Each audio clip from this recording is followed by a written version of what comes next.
Hello, everyone. Welcome to episode 89 of Respawn Aimfire, the kick-ass irreverent gaming podcast. Nailed it. Boom, I nailed it the second time. Second time around. And this episode's an exciting episode because it's our end of the year and also beginning of the year episode. So we're talking all 2019 predictions and stuff. But before that, we're going to get into Game of the Year stuff. We're going to talk about BARF, which was, Chad, this year, or this month. Game of the Year contenders. Yes. So I played Hollow Knight. Hi, my name is Chad Michael Ennis, player of Hollow Knight this month. That's Holden DePardo, who spoke earlier, player of God of War. PlayStation 4 2018 edition. Wait, I was supposed to play the PlayStation 4 version? I played... Oh. PSP? You played the phone game that was on, the phone game. Not the iPhone, but like the I was so confused why I got Game of the Year at the Game Awards. It's like, really? This is it? I guess it's efficient. Oh, you're so fucking funny. I'm hilarious. Funny. I am hilarious. We're going to start off with Game of the Year, though, just to kind of get that out of the way, since we'll be talking in depth about, in Barth, about the games. We don't want to ruin whether or not those are the winners or not. And spoiler alert, we're just going to get to it right now. It's not even a spoiler alert. Hold on. Speaking of spoilers. No. During Chad. the BARF discussion, there will be spoilers. Oh, yes. Heavy spoilers on God of War and Hollow Knight. We will let you know, audio-wise, when they're about to start. And you can check, if you're concerned about it, if you haven't played these games, you can check the show notes at the podcast. Goddamn shit. Where you can see when we stop talking about them. Yeah. We won't talk that long about God of War, though, because that game sucked, so... Suck dick! Why is that a bad thing? When people say that sucked dick as if it were bad, why is that a bad thing? Yeah, I that's enjoy offensive. a good blowjay. I think it's for the person who's doing the sucking, is what they're saying. I mean, I enjoy going down on women. I assume they enjoy going down on dudes. That's a valid statement. I mean, even if most of them don't, I'm sure. But maybe it's saying, like, maybe if you were to really say the suck a dick statement, like, man, that sucks a dick, that's horrible. It'd be like, man, as a straight guy being forced to suck a dick, that's terrible. Like, it'd be like that. I don't know. Gotta do what you gotta do for your country. Yeah. It's treason to not suck a dick for your country. Military that... Chad? What were you gonna say? Go. Let's talk about whatever we're supposed to talk about. Well, I was going to say, let's just get into our Game of the Year stuff, and let's just go for it. So we're going to do what our Game of the Year is, and then we're going to do our honorable mentions. Actually, we're going to do honorable mentions leading up to Game of the Year. I think that's what people who listen to the podcast regularly already know what our Game of the Year is. They already know what the Game of the Year is. I've said the Game of the Year every week since I played the game. So I've mentioned that it's my favorite game of all time, so how can it not be Game of the Year? So, that'd be really fun if it wasn't. My name is Chad Michael Ennis, and my Game of the Year 2018 is God of War PlayStation 4 2018 edition. I'm really surprised. This game is the most perfect example of a video game where all of the systems, the in-game economy, the combat, the exploration, the story, the AI, all of it is so perfect and purposeful, and you never feel like there's a wasted minute at all. Everything about this game is beautiful and perfectly crafted, and we're going to talk more about it in our BARF discussion. But I think that, this is my favorite game of all time. It is by far the greatest game of the generation. And I won't ever play Red Dead Redemption 2, so it's going to remain that for me for the rest of my life. Which I assume is garbage. It's a trash game. It's a stupid baby game for babies. Stupid baby game for babies. So yes, I don't want to talk too much about God of War because we're going to go in depth with that in BARF. But that is absolutely, without a doubt, surprise to no one, my Game of the Year. And that's a coincidence because I'm also not going to go too in depth with my Game of the Year, because we'll also talk about it during BARF, because it's not God of War, but it's Hollow Knight. Oh, surprise! Shit. Legit, I thought it was going to be Red Dead Redemption 2. No, it's Hollow Knight. I will explain why Red Dead Redemption 2 is not my Game of the Year. And really, actually, it just comes down to I haven't beaten it. It can't be my Game of the Year if I haven't beaten the game. I didn't have time to.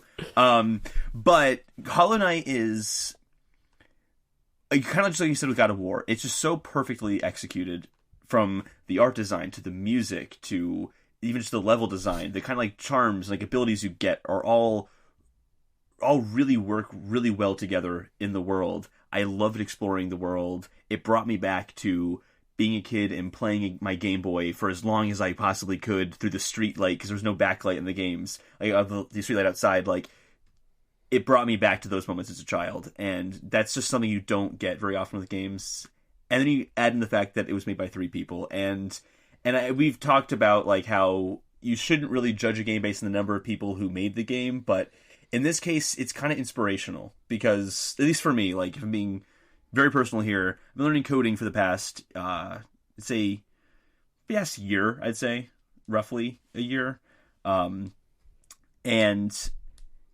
this is kind of made me realize, hey, I could make games. This is totally feasible, and it wouldn't be like I could make a crappy game. Like, no, I could make a cool game. I could make a really awesome game. It's totally feasible nowadays, and Team Cherry pointed out that anyone can do that, and that's really special. That's really magical. I love that game. It's great. We'll go more in depth with like the mechanics and all that kind of stuff for the game, but I think it's kind of like my quick little rundown of why I think it's the game of the year. For anyone out there who's a hating-ass hater being like, well, technically Hollow Knight came out last year. First of all, gender is fluid. And sexuality is a continuum, and so is Game of the Year. It is changing. Language evolves. Yeah, like the meaning of the year, like 2019 or 2018 or 2017, it's meaningless and arbitrary. I mean, like, what does it mean, really? It's all based on the time Jesus was born, and was he actually really a person? So no one even knows. Oh my god, that might be the most offensive thing you've said in the podcast. It's only offensive to Christians, which is most of the world. Actually, I will say, I don't think anyone in the Bible Belt listens to our podcast. I'm willing to assume that. But anyway, it came out on Switch and consoles this year. Yes. And that's where the bulk of the conversation started. And that's what defined Game of the Year for us. Mm-hmm. Game of the Year rules. Yeah, a lot of people have, actually a lot of Game of the Year lists have kind of been like, honorable mention. You can't really mention it because it didn't really come out this year. I'm like, oh, fuck it. Why do it came out this year. If I wanted to be Mario Kart 64, it's fucking Mario Kart 64 this year, because maybe that's what I played the most. I didn't play it I wouldn't go that far. I wouldn't go that far with it. That said, my first honorable mention is Breath of the Wild. Just because it's a magical experience. And it doesn't matter what year it came out. It's always a good experience every year. To set this up. I'm kidding. Honorable It's mentions. honorable mention. Yeah. We're not doing any like, oh, this is my second best game of the year. This is my third best. This is the best PlayStation. We're not doing any of that. We're just be like, this is the game we like most. These are some kick-ass games. Yeah. So I was a lot more selective. Yeah. Yeah, you were a lot more selective, and I was a lot more slutty. Chad is a polyamorous gamer. I am. Gender is fluid. Sexuality is a continuum. Since I have so many, I've got to get through them all in the time that you get through 3. So I'm going to start. Wait, you said you have 3? I've said that 3 times now. I'm feeling so very why don't you do 3 it. and then I'll do 1, and then you do 3 and I'll do 1. Great. I'm going to start with a chunk. First of all, there were so many games that came out early this year that I completely forgot came out this year, and what a great beginning of the year we had. But I wanted to start with, obviously, a huge shout-out to Celeste. And we've talked about it a ton on here before, but Celeste is a game that came out that was an indie game from a company that had made Towerfall Ascension, which was an Ouya exclusive game at the time. That's special. It's a 2D platformer game that it was all word of mouth. You heard one person say, oh my god, this game is amazing, and they told this outlet, oh my god, you guys should play this game, and they played it, oh my god, this is amazing, and it didn't have a huge marketing campaign or anything. You just heard from other people that this is an amazing game, you have to play it. And then you play it, and you start out, I remember getting Kevin Melvin to play it, and you start out and you're like, this is a pretty good platformer. And then you very quickly realize within World 2-ish, World 3, that not only is it a really incredible platformer with some of the best platforming mechanics that I've seen in a long time, but it also has an amazing story, which is something you don't normally get with platforming. And that story being about mental illness and the way that they tie that so closely into the gameplay and the mechanics that you're using itself is brilliant and magical. And as someone who is very close, like I've had some mental illness issues with myself, with body dysmorphia and eating disorders and a little bit of depression, and my roommate has had issues, like seeing this game, the relationship that Madeline has with herself and the other characters, and the fact that it doesn't make any logical sense is exactly what it's like to go through that. So even if you've struggled with that, it's really cathartic to be able to see that on screen and be like, oh my god, somebody gets me. Oh, yeah, you'll play the game and you'll be like, oh, I felt this before. Exactly, like, yes. Yeah. I'm not alone in this. If you haven't struggled with that before, this is the best way of any movie or song or television show or any portrayal of mental illness I've ever seen. Mm-hmm. This is the way that I feel like if you play this game, you're going to understand that most. Yeah. Which I think is really, really amazing. From such a small team, the soundtrack is so incredible. It's something that I've actually, every single night as I go to bed, there's a group that called Prescription for Sleep that does like video game soundtracks, but they're like lullaby versions. And I've been listening to the Celeste one as I go to sleep every night for like the last few weeks. So yeah, Celeste, if you haven't played it, it's amazing. It's like $20. It's free on Games with Gold for January if you have an Xbox. It's a must play. Must play. For until God of War came out, it was my number one for Game of the Year. Yeah. I'll just jump in because actually Celeste is one of mine as well. Well, fuck. Now I've got to read 5 more. And I mean, everything you said, it's the same exact thing for me. Also, just a really challenging platformer. Really challenging. And it's challenging, and you struggle in a way that is so... It's not frustrating because it is immediately you pick right back up. Yeah. But also, they're so encouraging. They're like, hey, don't worry, get back up. You can do it again. Or try again. Yeah, you might fail a lot, but that's okay. Exactly. And the difficulty is part of that experience of dealing with mental illness and that kind of stuff, mental health issues. That's part of it in the game, is that difficulty. But also, you can go through the path that's the main path, if you will, and beat the game, but you can also explore out and go to the B-sides and the C-sides of every level, and that's where it gets like incredibly difficult. Yeah. So it's kind of like you can challenge yourself further and you'll become a better player if you challenge yourself in those kind of earlier B-sides. So you're way better by the time you get to the end of the game. The muscle memory is going to kick in better and that kind of stuff. I never got that muscle memory because I'm really bad at it. But I see people who can do amazing things. Like if you watch videos of people that playing the game online, it's amazing the stuff that I didn't even know you could really do in that game. Just the flowing of each movement to the next one. Because every level has a really unique way of moving about it. Every level has some sort of new mechanic that changes things up a little bit.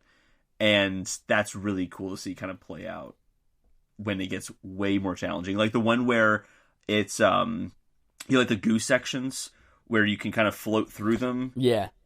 Oh my god, the B-side of that is... I could not even make it through it. I can't even imagine how hard this... B-sides. They're so impossibly hard. I mean, it's a new game plus version of each level if you want to think of it that way, and then the C-side's like new plus plus.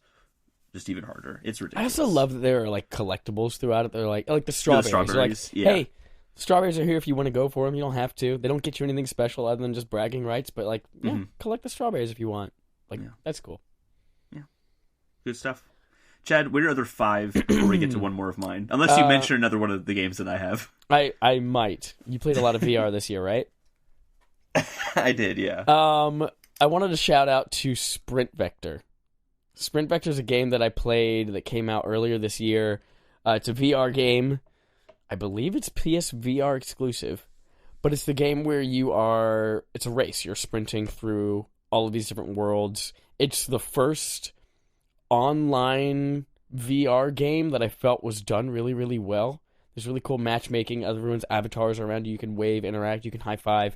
But you're racing people, you're sprinting in real time with people all over the world. It's pretty cool. But it's a game that encouraged me to, like, that was the first time I thought about VR being a legit workout exercise tool. And I did make that my cardio for a good 2 weeks. And it's something that I would put on a workout on my watch and I'd get done with a level and I would be panting and dripping sweat and I look down and my heart rate's like 150. I was like, all right, damn, I'm getting a good workout playing this.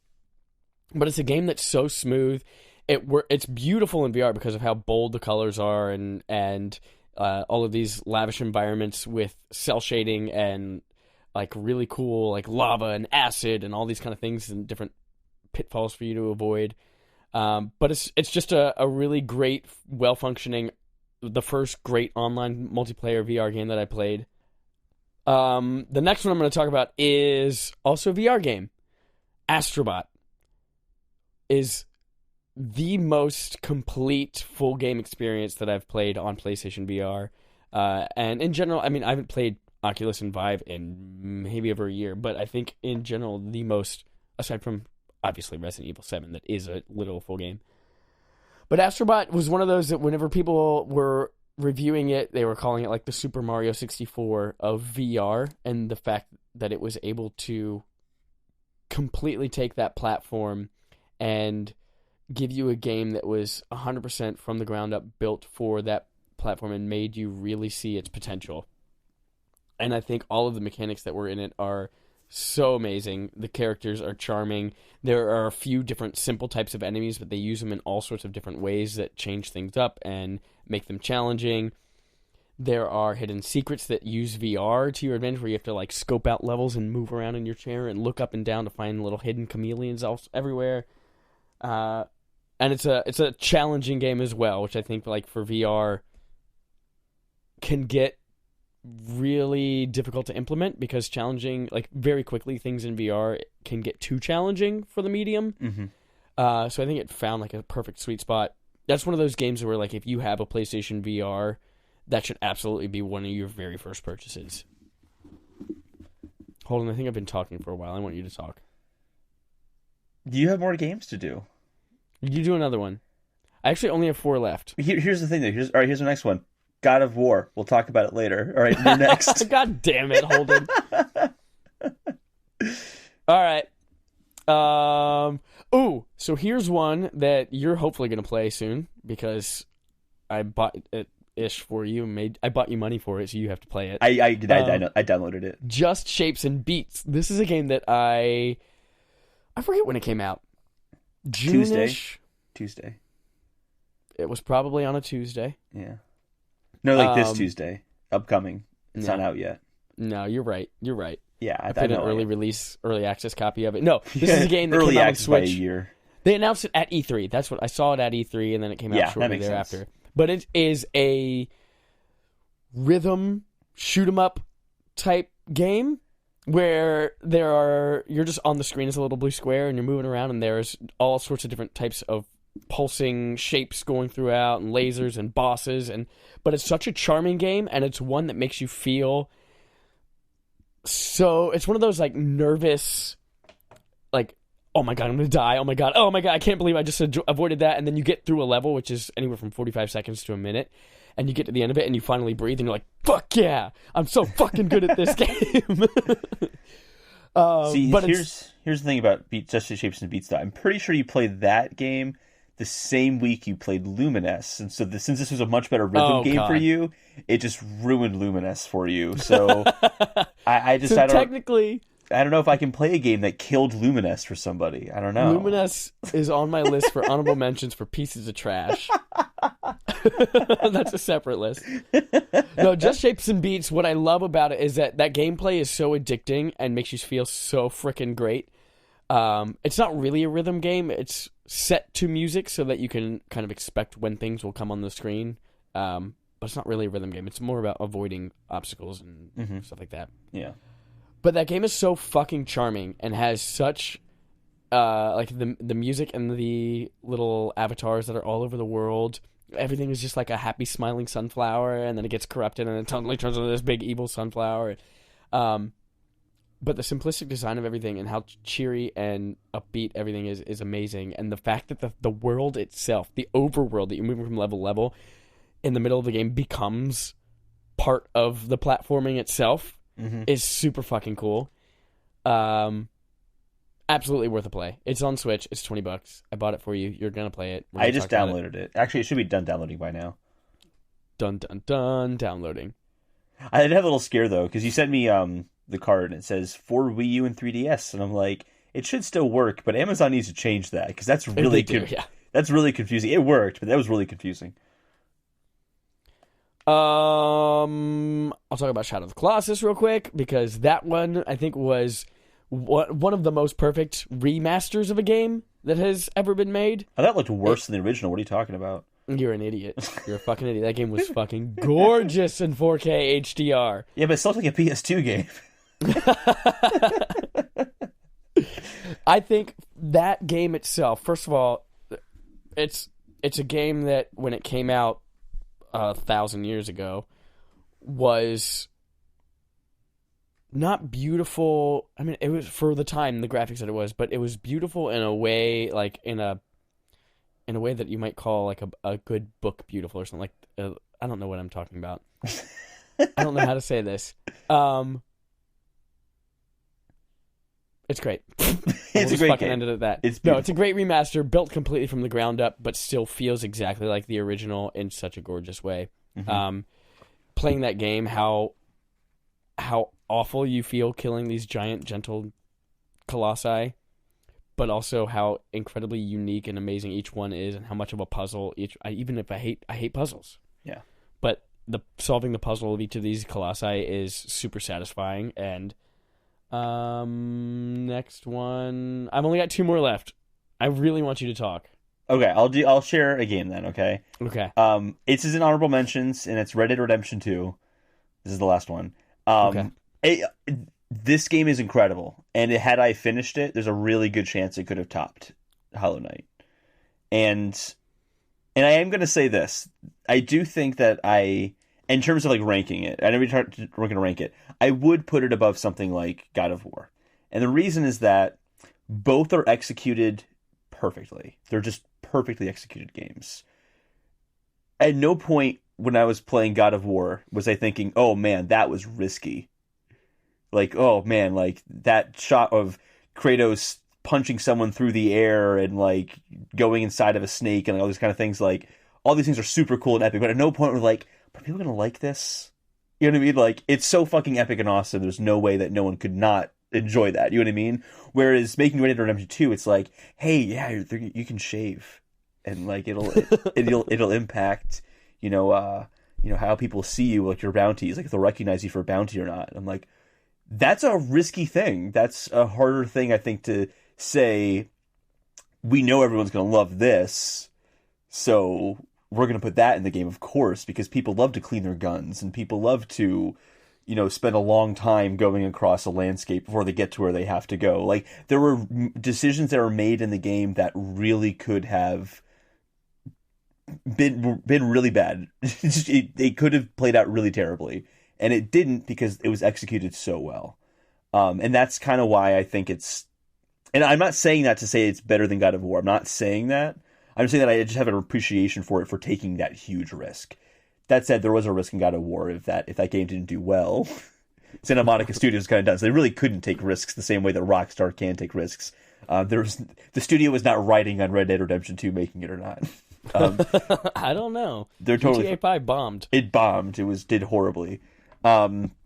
It's a really risky game. It was a very risky game, and I think that's why it didn't win everything at the Game Awards. Is because it wasn't favorable to everybody. Not everyone. Like, yeah, the people who really loved it, liked it, really liked it. But there's not like a middle ground really of people who were kind of on Red Dead. It's like, I don't see why people liked it at all, or it was the best thing ever. Like, there's really not a lot of middle ground for that game, and it's because it was a risky game, and I think it totally paid off. And blockbusters in any medium don't do that. They don't take risks like that. I guess like it'd be like, honestly, it's kind of like the Transformers kind of stuff, or like even like Bumblebee just came out, but like that's not really a risky movie still. You know what I mean? Like, it's still Transformers, even though like, it's still a better version, still Transformers. It's like Star Wars is always gonna be Star Wars. Like, they decided to take a different direction with video games with Red Dead Redemption 2 and just go for passive. It's not a game. It doesn't feel like a game. It feels like a living, breathing world, and that's really incredible to see. For me, I was very, very impressed by that. So, like, just even though I haven't beaten it, I have to have it as honorable mention just for that, for having a huge studio who makes crazy money make a big risk like that.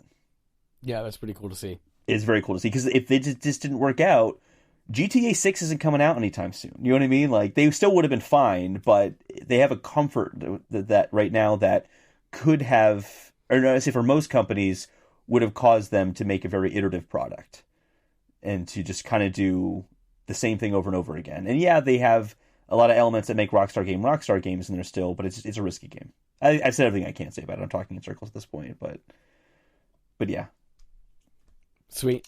But we'll talk about God of War, and I'll share what I really did like about that game. I felt like I just kind of shit on it a little bit, and I put it in my honorable mentions for Game of the Year. So I just want to say I'm not shitting on it. Well, I'll get into why I loved that game. I'm going to talk about 2 more games. Oh my God, Chad! More games. Dos Mas! Do you do anything besides play video games? I'm sorry I'm not in school. I'm sorry I did that at a normal age.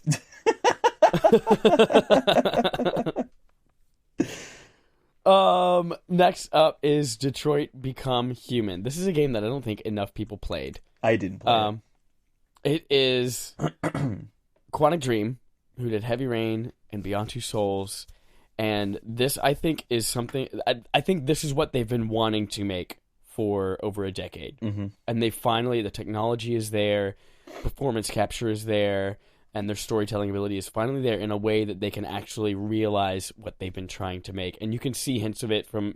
inspirations from Heavy Rain. You can see inspiration from Beyond Two Souls. But this game so perfectly weaves together dialogue and interaction from the player, and... Not only does that to make you feel like you have some agency, but I mentioned when I got to the very end of the game, and I was like, man, I got a really great turnout in this game. I really enjoyed the ending, whether it was positive or negative in terms of what happened in the characters. But I got to the ending and I felt really satisfied in what I got and how it played out. And I was listening to other reviewers and things like that, and they're like, the story took some turns. I was like, man, I didn't experience any of those things, any of those bad ones. It's like, how different could these things be? And then I was listening to spoiler casts, and there were entire, I'd say, maybe 10, 20% size chunks of the game that I didn't experience. Completely different locations and different characters that I didn't know existed, because in my game I chose a different route, took a different choice. And I don't think that in any other game there's been that much agency that was so fluid that I didn't even realize I was missing out. And it's something that makes me... In Heavy Rain, I never really went back. I mean, obviously we played it for BARF. I played it when I had move controls as well.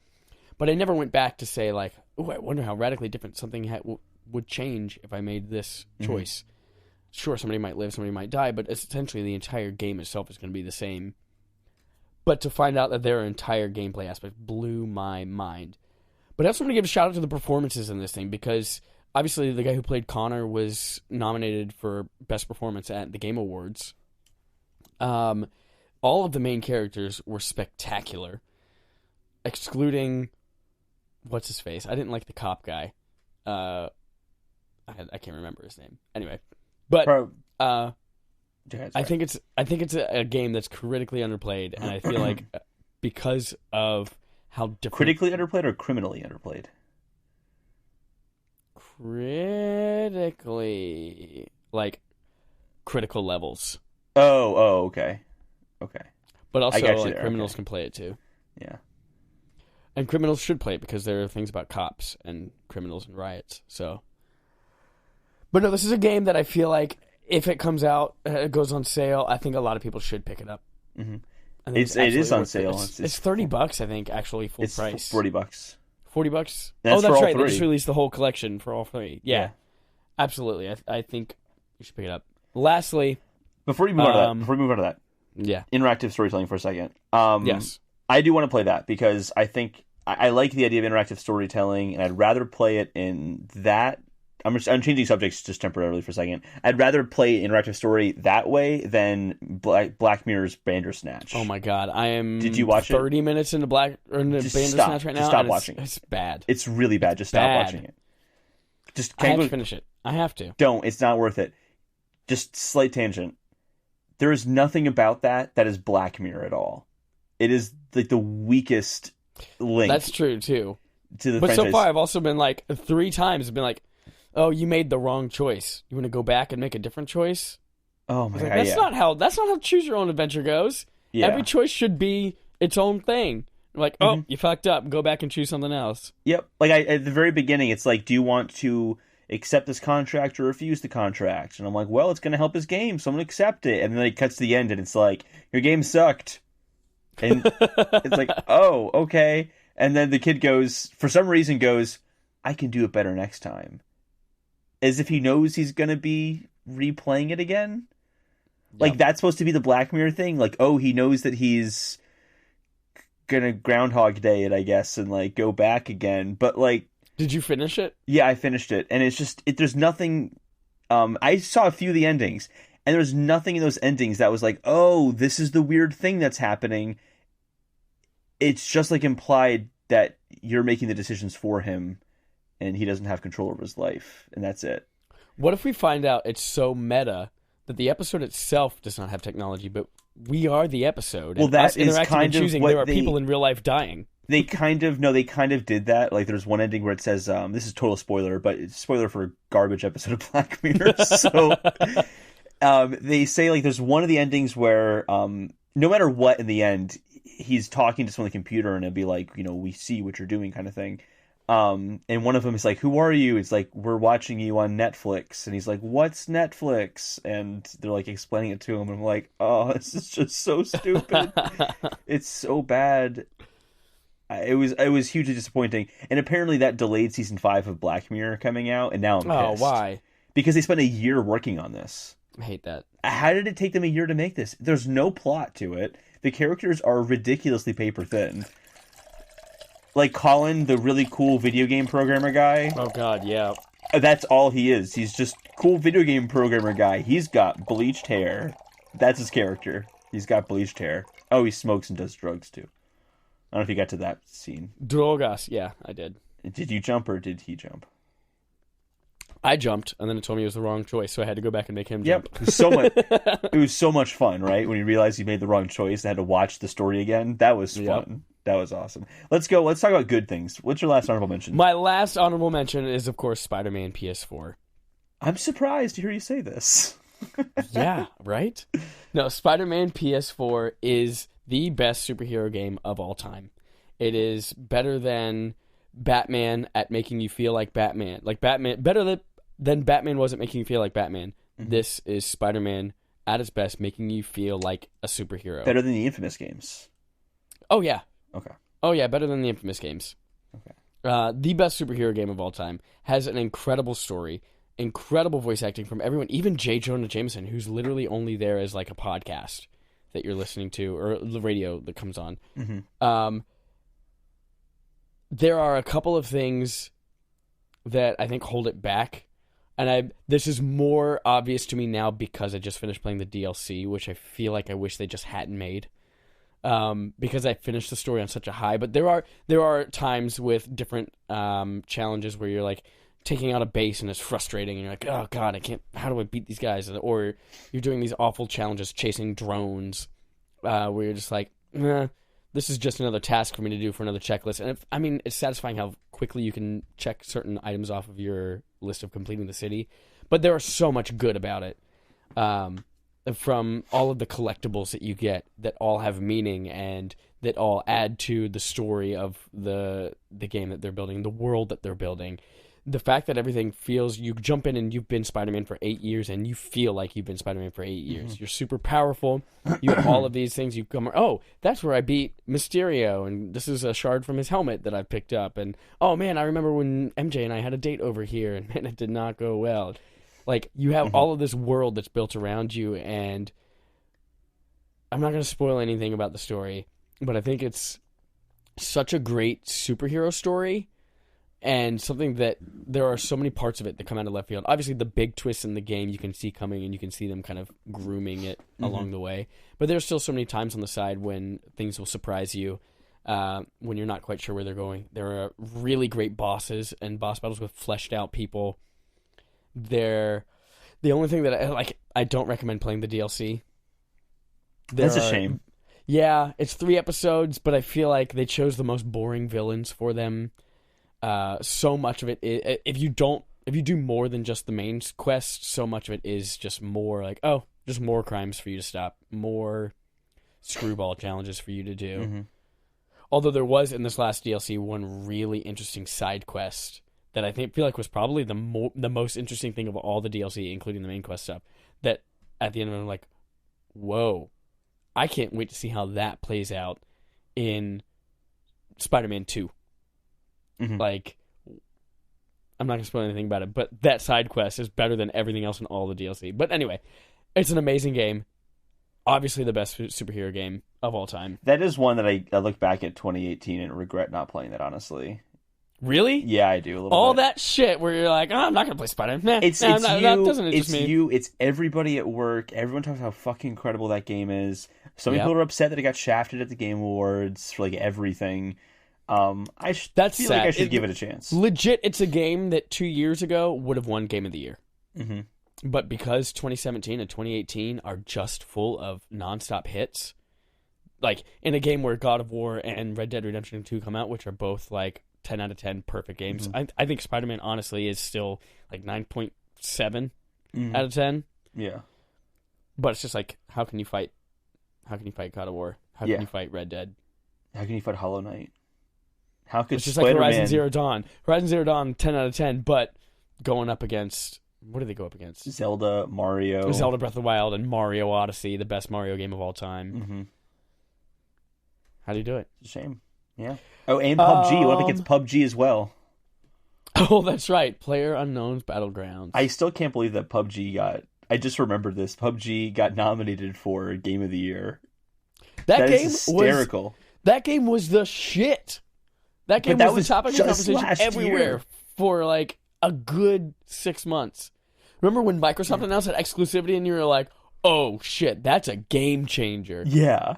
No, nobody could give a fuck. Yeah, it just came out on PS4 and nobody realized it. Look, but seriously, it felt like as soon as it got nominated for Game of the Year and didn't win, then it was like, all right, Fortnite, everyone. Let's just stop paying attention to PUBG. It wasn't as good as we all thought it was. Cool. Do you want to get into some Game on Game Show? Yeah, so that, yes. Oh, yeah, Game on Game Show before we do BARF. So that's our Game of the Year. God of War, Hollow Knight is our Respawn Aimfire Game of the Year. Should we have one for... Like both of us? The whole of... Yeah. Great. I've decided it's God of War. Great. I decided it's Hollow Knight, so I'm glad we decided we agreed on that. It's so great. I'm glad we don't fight on this podcast, and my opinion matters because of seniority. Where did I put this? Oh, so our Game on Game Show this year is Game of the Year trivia focused. Ooh. So we're putting it right here in the middle so that it makes sense. There is no obvious like consensus across all media outlets for what Game of the Year is. So I'm going to ask you a series of questions and see what your answers will be based on the Game Awards Game of the Year winners. Now, this includes going back whenever they were called Spike Video Game Awards. Okay. Yeah. So this is from 2003 to 2018, games that have been called Game of the Year by this outlet. Okay. All headed by Jeff Keighley. Question number 1. Of these 16 games, which publisher do you think has the most Game of the Year awards? Okay. So think of, out of all the publishers you can think of, who has the which most? Publisher, you know, there's out there's a ton of publishers. Which one do you think has the most Game of the Year awards? Well, it's between 2003 and now, so it's not going to be like Nintendo because it's really only been in the past few years, I think, that they've been up there. But now that you just looked away when I said that, now I think it is Nintendo. I'm looking at my at my phone. God, this is honestly kind of like an impossible question. So, like, here's the thing. Like, this is just spitballing. I'm not saying this is an answer, right? Take Blizzard, right? Right. Blizzard's owned by Activision. So if a Blizzard game wins, then Activision also kind of won, too. It would, they are together Activision Blizzard. So you would just count that Activision Blizzard, okay. Yeah. I'm just going to guess randomly, because I really don't know. Go for it. Yeah, this is impossible. I don't know. I'll just say Activision, because I really have no idea. I know it's not Activision, so I'm not really answering that, but I'm just saying that to have an answer. Think about the most impressive games over the last, 10 years. The best-selling games over the last, 10 years. The company that has the most money over, the last 10 years. The makers of, all the Grand Theft Autos. Oh, so you just Rockstar? It's Rockstar. Yeah, is it really Rockstar? They have 4 games. They have GTA 4, GTA 5. See, I wasn't thinking Rockstar because they don't release games that often. I guess, though, back in 2003, they were, every year had a game. So they had In 2004, Grand Theft Auto San Andreas won. Yeah. In 2008, Grand Theft Auto 4 won. In 2013, Grand Theft Auto 5 won. And 2010, Red Dead Redemption won. So there were a few years separating each one. Interesting. That was a great hint you gave me. From the makers of Grand Theft Auto. Okay. Can you guess either of these two games? Yeah. They won in 2007 and 2016. And they are the only first-person shooters to ever win Game of the Year. 2007 and what was it? 2016. And this is the same franchise? No, they're different games. You can guess either one or both if you can. Well, Thinking about those 2 years, 2016 was first-person Overwatch. shooters. Overwatch is one of them, yes. Yeah, 2016 was Overwatch. 2007. It's the only other first-person shooter game to ever win. The only first-person shooter I can think of that came out in 2007 was Halo 3. That absolutely did not win. Yeah, that's what I'm saying. I don't think that would have won. But like Resistance, that was a really good first-person shooter. That came out in 2006, though. That was 2006. That was a launch title for PS3. 2007. Half-Life 2 Episode 2. I don't know. It is a game that has been one of our BARFs. Oh, BioShock came out in 2007. BioShock, yes. Okay. Came out in 2007. It's also the only first-person shooter. No, it's not the only first-person shooter we've done in BARF. We also did Far Cry 4, but that wasn't going to win in 2007. We also did Deus Ex: Mankind Divided. That's not a game. I refuse to acknowledge It's a boredom its existence. simulator. Yeah, it's a boredom simulator. I love that. I met someone at work, and they were like, it was this older woman. She was probably like in her 40s or 50s, older, quote unquote, older than me, is what I'm saying. And she said that one of her favorite games is Deus Ex: Mankind Divided. And I was just like, oh, really? I was just surprised. There's a floor that's someone's favorite game, and that I don't know, just wouldn't really pegged it. Like she's just like the short, like pixie cut, those like graying, and she's like, I love Mankind Divided. I was just like. Wow, that really surprised me. It's just not what I judged you too soon, I guess. Ladies love Mankind Divided almost as much as ladies love Cool J. All right, number 3. Which of these 6 genres is represented on the Game of the Year list? So only one of these 6 has ever won Game of the Year. Okay, it's one Game of the Year. Okay. Puzzle. Wait. Horror. Wait. Only one of these has not won? Only one of these has won. Oh, before. Okay. Puzzle, horror, platformer, strategy, racing, fighting. Which of those has ever won a Game of the Year award? I'm going to say strategies, no. It's just too niche to make it there. Chad's smiling because like that was the one. And I'm just going to watch you do process of elimination in your face.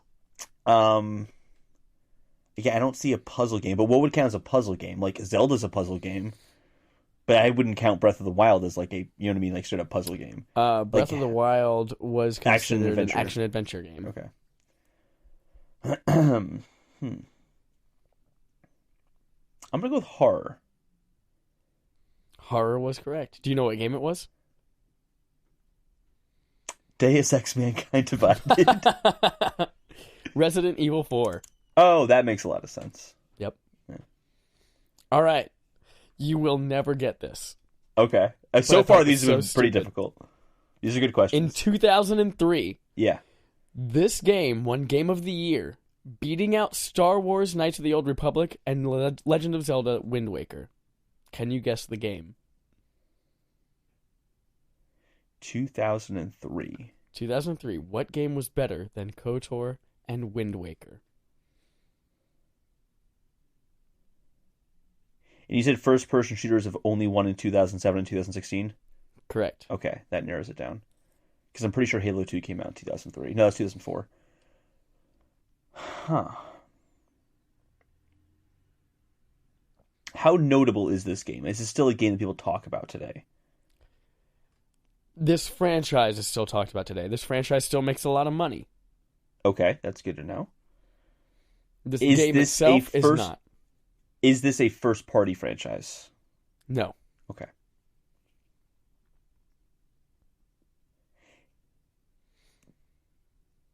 This is really obscure. Fuck. Like, what game won Game of the Year when I was 10 years old? That's basically what you're asking me right now. It wasn't Wind Waker, and it wasn't KOTOR. For the life of me, I can't even think of anything else that came out in 2003 right now. You won't be able to guess it. Then why did you ask the question? Because it's so ridiculous that I had to let people know that it happened. Okay, all right. Madden NFL 2004. What? Yes. That beat KOTOR and Zelda Wind Waker as Game of the Year in 2003. God.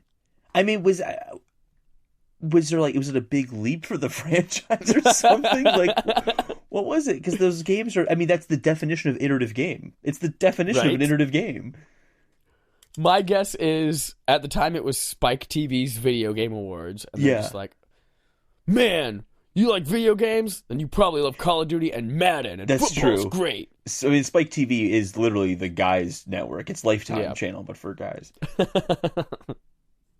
Wow, wow. That was the first year, too. Yep. They never made that mistake again. That's hysterical. Well, the next year, 2004, was... Oh, Grand Theft Auto San Andreas. Okay. Yeah. Last question. Of the 16 Game of the Years, how many were available to play on Nintendo consoles? Okay. The Madden game probably was. Correct. So that's one. Grand Theft Auto, absolutely not. I don't know 2005, 2006, 2007 is BioShock.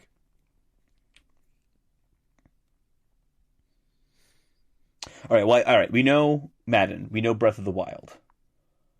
We know God of War can easily be played on the Switch. Easily. Because they had Lego God of War. Exactly. You have two. I'm going to say, because I can't think of, like, I don't know what the Game of the Years actually were, so I'm just spitballing here, but I'm going to say it's probably four. Four of them? All right. The answer is 3. I was super close. You named 2 of them. Can you guess the other one? The other one I had in my head was going to be Mario Galaxy game. Galaxy 1 Galaxy or 2. is not one of the winners. Really? Right. But one game we've already mentioned was on a Nintendo console.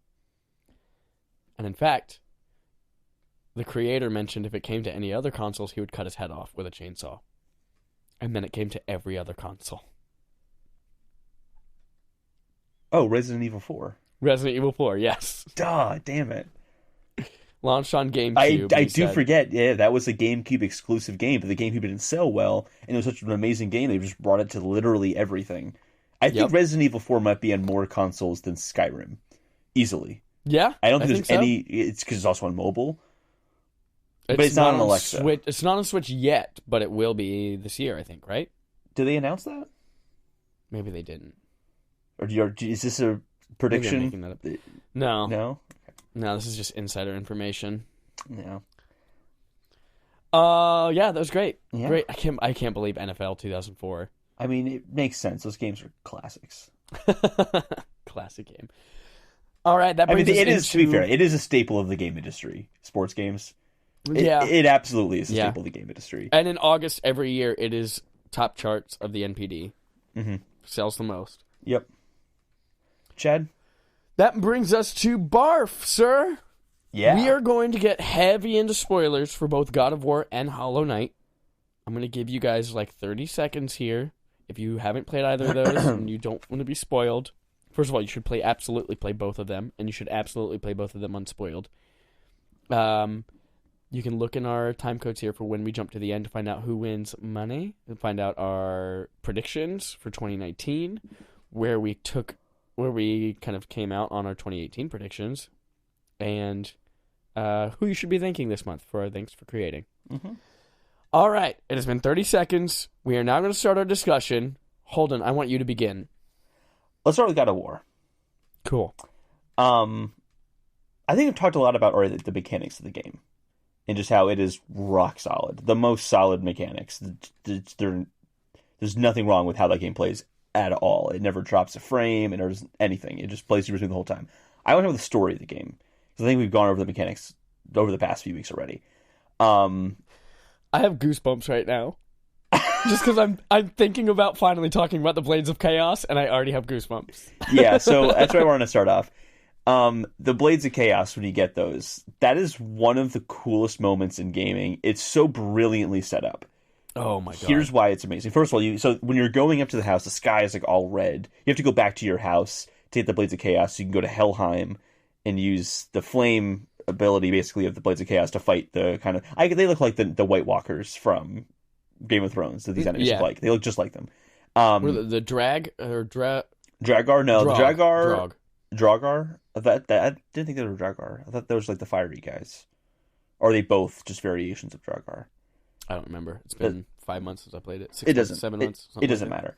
But it's brilliant because when you get there, you can't use your axe. You have to use your hands to fight these guys because your axe is ice. You can't fight ice with ice. It's impossible. So you have to use your hands. So it's like the combat's really hard when you're fighting them initially because you have to beat them to a pulp with your hands. And then when you get in the house, you get the Blades of Chaos that are fighting all those guys. It felt like it just took forever. And it was like really daunting to fight those guys.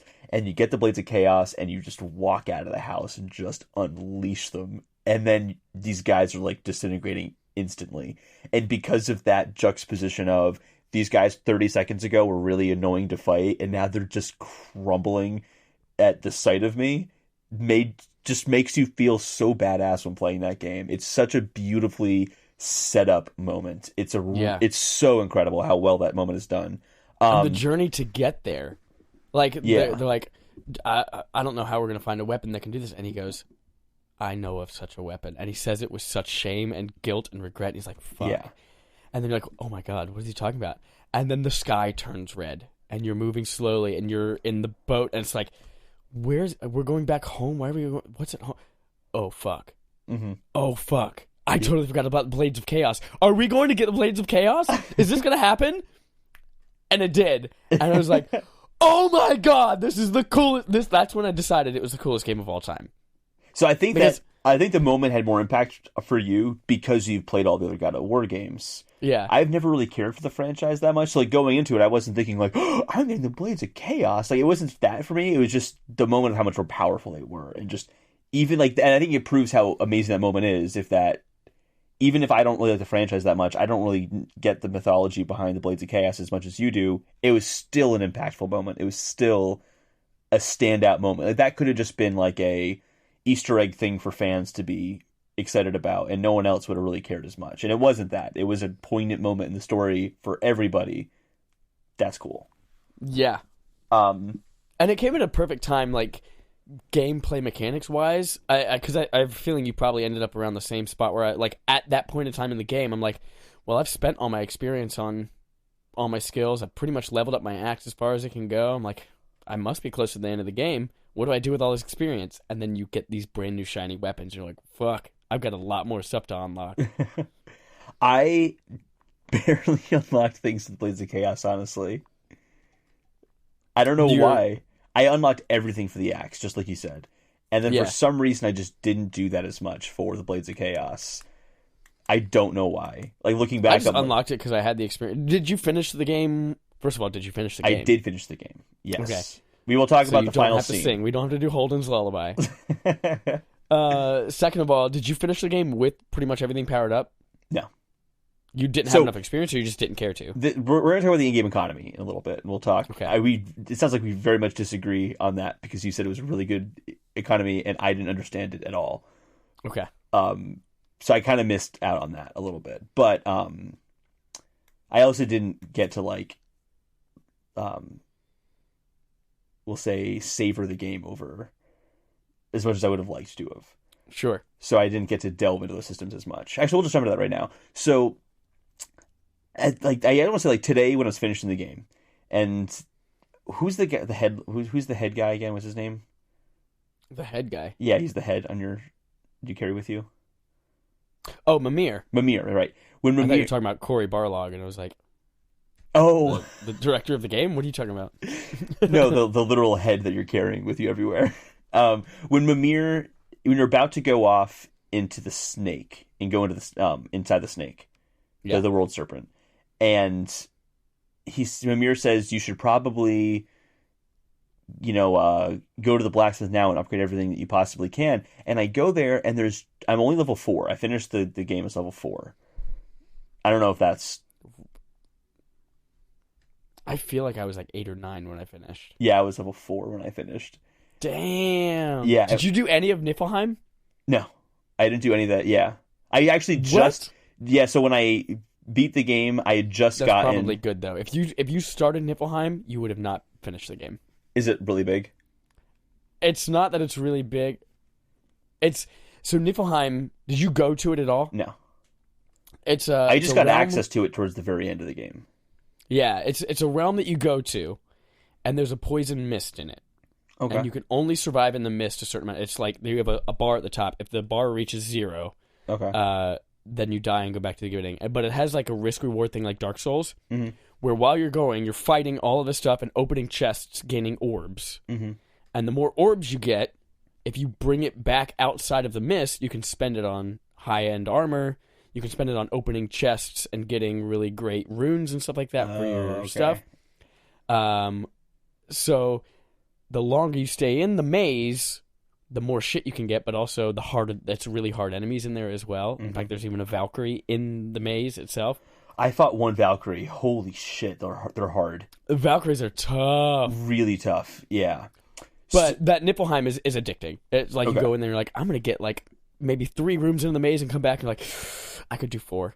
I could do 4 rooms. You go back in and you do 4 rooms, like, oh god, I died, damn it. And so it's something that becomes very addicting. I spent a good like 12 hours just doing Niflheim.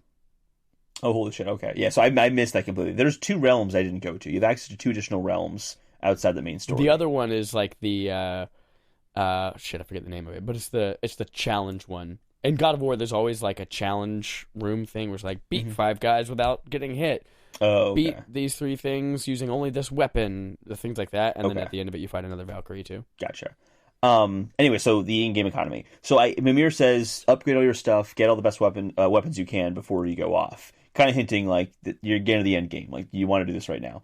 So I go there and I'm like, there's all this armor that I can't get because I don't have the resources. But it's not like that you get from Niflheim, yeah. Did you get from Niflheim? And I didn't go to Niflheim, so I missed out on all of that stuff. And is there no way of getting any of those resources throughout the main game? I don't know. No. That's kind of a problem, I think. Because like at that point, I felt like I had missed something really huge, and I just didn't understand. There was nothing saying, "Hey, you should go to Niflheim," or like encourage. There's nothing in the game that was encouraging me to go to Niflheim to get in those resources. I agree with that, yeah. And hearing that now, I'm like, oh man, I actually probably would have enjoyed that system way more because I just kind of thought, wow, this economy kind of sucks. Like I can't get anything. Is this a statement on inequality in America? Like, what is this? What is this about? But to be clear though, it did not deter the experience anyway though. I still, because the combat is so good, the moment to moment is still so good. It's kind of like, oh, I can't buy anything. Okay, I'm gonna go smash someone's face in. Like, it's like, okay. But I do want to talk about Helheim. Helheim is probably one of my favorite locations in that game, but also probably favorite like areas of a game in 2018. I fucking loved Helheim because you get there and you see that really creepy bird across the bridge that you can't return back from. So they set this in your mind of once you cross a bridge, you can't go over. But now I'm thinking as a player, but I want to see that bird. I want to go over there. And then Zeus talks to you right before you leave. So I'm like, oh no, we're going back to Helheim. Like, this is not over. Like, I kind of like figured, like, they planted that seed, we're going to go back again. When you go back to Helheim, when you're on that boat that's like flying in the air, you're dealing with the Zeus conflict, you can see the big bird, you're right next to the big bird now. Like, that was really cool, just structure, I would say. I really like that, because I wanted to see that in the beginning of the game. When I about halfway through the game, when I saw that stuff, I'm like, I want to go to the bird, I want to see all that stuff, I want to see more of Helheim, and they totally delivered on that in the last part for me. Really, really loved Helheim. That was an awesome, awesome location. Also, just the aesthetic of all these souls walking through the door and like disappearing, and just like it felt when I was playing other God of War games, I always got the sense of, oh, this just takes place in Greece. But like this, I actually felt like I was partaking in Norse mythology in a way that I didn't feel like I was partaking in Greek mythology with God of War. Again, I don't like the God of War franchise that much. That might be why I feel that way. But I just feel like this time they executed the Norse mythology in the story and in the world a lot better than they had in the previous God of War games with the Greek mythology. I'm not sure how you feel about that. But I felt like they did a great job intertwining the Norse mythology. I also thought that the locations were far more interesting and far cooler. Oh, they so much are. Every location was so amazing. And I said this very poorly when we started off, but even the small rooms feel really epic. Like even just a room, like there's the room you go into when you're going between the realms to get to realign the bridge or something like that. It's literally just an empty room that you're in. There's nothing in the room at all. It has some windows that open up, and that's it. It feels epic and awesome. Yep. It is a blank, empty room. There's nothing in the room. It's descriptionless for the most part, but it's still epic. So it's not descriptionless. It's I don't know. I was just really, really blown away by the locations, the aesthetics of everything. That's why I blew up your PlayStation messages with screenshots. Yeah, I can see why. Like the first time I walk into Alfheim and you see all of the gorgeous red trees and the light and the... Yep. Oh my god, yeah. And so speaking of Alfheim, Tangent's going to bring us right back into that again. So it's all relevant. You told me to play in immersive mode. And thank God you told me to play in immersive mode because So actually what really reminded me a lot of playing, like if Hellblade, they said, oh, this is a AA game. This is like what Hellblade would have been if it were a AAA game. Okay, yeah, I see that. That's how I see it. Like the combat, the voices calling out behind you versus kids saying, "Dad, behind you." Exactly. Okay. There's all that kind of stuff. It's the Norse mythology is very similar. Some of the locations have a similar kind of feel in the sense of like the forest areas kind of feel a little similar. Like their area in home, indoor home, I guess what I'm saying, feels similar to the opening areas of Hellblade. Yeah. And on top of that, the immersion when you're fighting enemies, it becomes so much more engrossing because it's no longer about bringing down a health bar. It's about surviving as long as you possibly can. You don't know how much health you have. You don't know how much health they have. You can kind of see, like, with certain enemies, like your Blades of Chaos are charring them, so you can kind of get an idea of, like, how much damage you've done to them, but that will dissipate after a while. It's so engrossing. Like, I don't honestly know why they had the option for a HUD at all. Like, it's just so clearly better without the HUD. That said, when navigating to story points without the HUD, if you miss something that they say, you might not know where to go. So later on in the game, when I'm trying to go between the realms, I totally missed the fact that I was supposed to go to one of the portals and then choose go to between the realms. I'm like, oh yeah. So I'm like in the tree area, and I'm like, I'm in the room with the what is it, the world tree? Yeah. And I'm like, where do I go? And I'm like, well, it says I can go to the realm Alfheim, so I guess I'll go to Alfheim if that's what I think I'm supposed to do. And I get there, and again, like it's all beautiful and all that kind of stuff. But again, an example of how polished the game is and how amazing the game is, you don't even have Mimir when you go to Alfheim the first time. But when you go there, Mimir is telling you about the Dark Elves and the Light Elves, and you know him and Atreus are talking about the world of Alfheim. Even though they could have totally skipped over that and not done anything. Nobody would have noticed that Mimir doesn't say anything about Alfheim when you go to Alfheim, even because he's not there in the story usually when you go to Alfheim. But for me, when I randomly decided to go back there because I was an idiot and went the wrong way, it did, and I'm not saying this is a bad thing, it made me feel like I was progressing the right way and going somewhere I was supposed to be going because of the dialogue and the care they put into it. There's probably side mission stuff in Alfheim, I'm assuming, that I can go back and do. There are a couple of things in there, yeah. That's probably why that dialogue is there, but just amazing attention to detail is included in that. That was cool. And I think that whole Mimir, his dialogue, and even just hilarious. before you get Mimir, he's hysterical. But one of the things that always comes up in any interview that I listen to with Cory Barlog in it is the fact that I did this all the time. The fact that he was frustrated by playtesters and he found they were in the boat and they get to the dock and they didn't get out of the boat, and he always was frustrated. He's like, God, our dock system keeps breaking, and they can't get out of the boat. And then he finds out, no, they're just listening to the story. They want to finish the story because if they get out of the boat, they'll know they stopped talking. But I think it's still brilliant how he'll stop talking, and then as soon as you get back in the boat later, like, hey, where were we again in that story about blah, blah, blah? Like, oh, yeah, let me pick back up right where you said. Mm-hmm. That was so perfect. And he talked about the boat scenes being both a device to, like, slow down the pace a little bit, to give you a little bit of change of pace from all of this heavy action, and then finally slow things down. Yeah. Put in some story in there. He had mentioned how initially he wanted to have boat combat where you could like shoot arrows and stuff like that from it, and very quickly turned out to be a terrible idea. But how the idea of the boat came around is because he wanted you to be able to swim. You can swim in all the God of War games. Mm-hmm. But the designers came up and said, there is absolutely no way we're ever going to be able to get Atreus, his AI, to work in that 3D swimming space. Absolutely not going to happen. I have no idea what we're going to do. And like, okay. Why wouldn't it work? Well, all of the way his AI works all over the 2D space, I guess putting a third dimension in there verticality with the water would completely destroy it. But anyway, so we put the boat in instead. But I feel like the stories were so interesting. The relationships, that's where you build a lot of the relationship, is through Atreus asking his dad, hey, Dad, tell me a story. And the dad tells him very poorly, the tortoise and the hare story. And Atreus goes, Dad, you don't tell a lot of stories, do you? You're not very good at this. You learn so much about those characters in those moments. I fucking loved just listen. I would just ride around on the boat, picking up the Aegis gold all over the place, just listening to Mimir talk. Yeah. And that's actually it. Listening to that stuff also made me a shit ton more interested in Norse mythology than I've ever been in my life. Mm-hmm. Like, that Thor's cool from the Marvel movies, and I guess Loki's cool, but I don't really give a shit about any of it. But now playing this, like, oh shit, that part did bug me. More. Which part? The whole like Loki thing.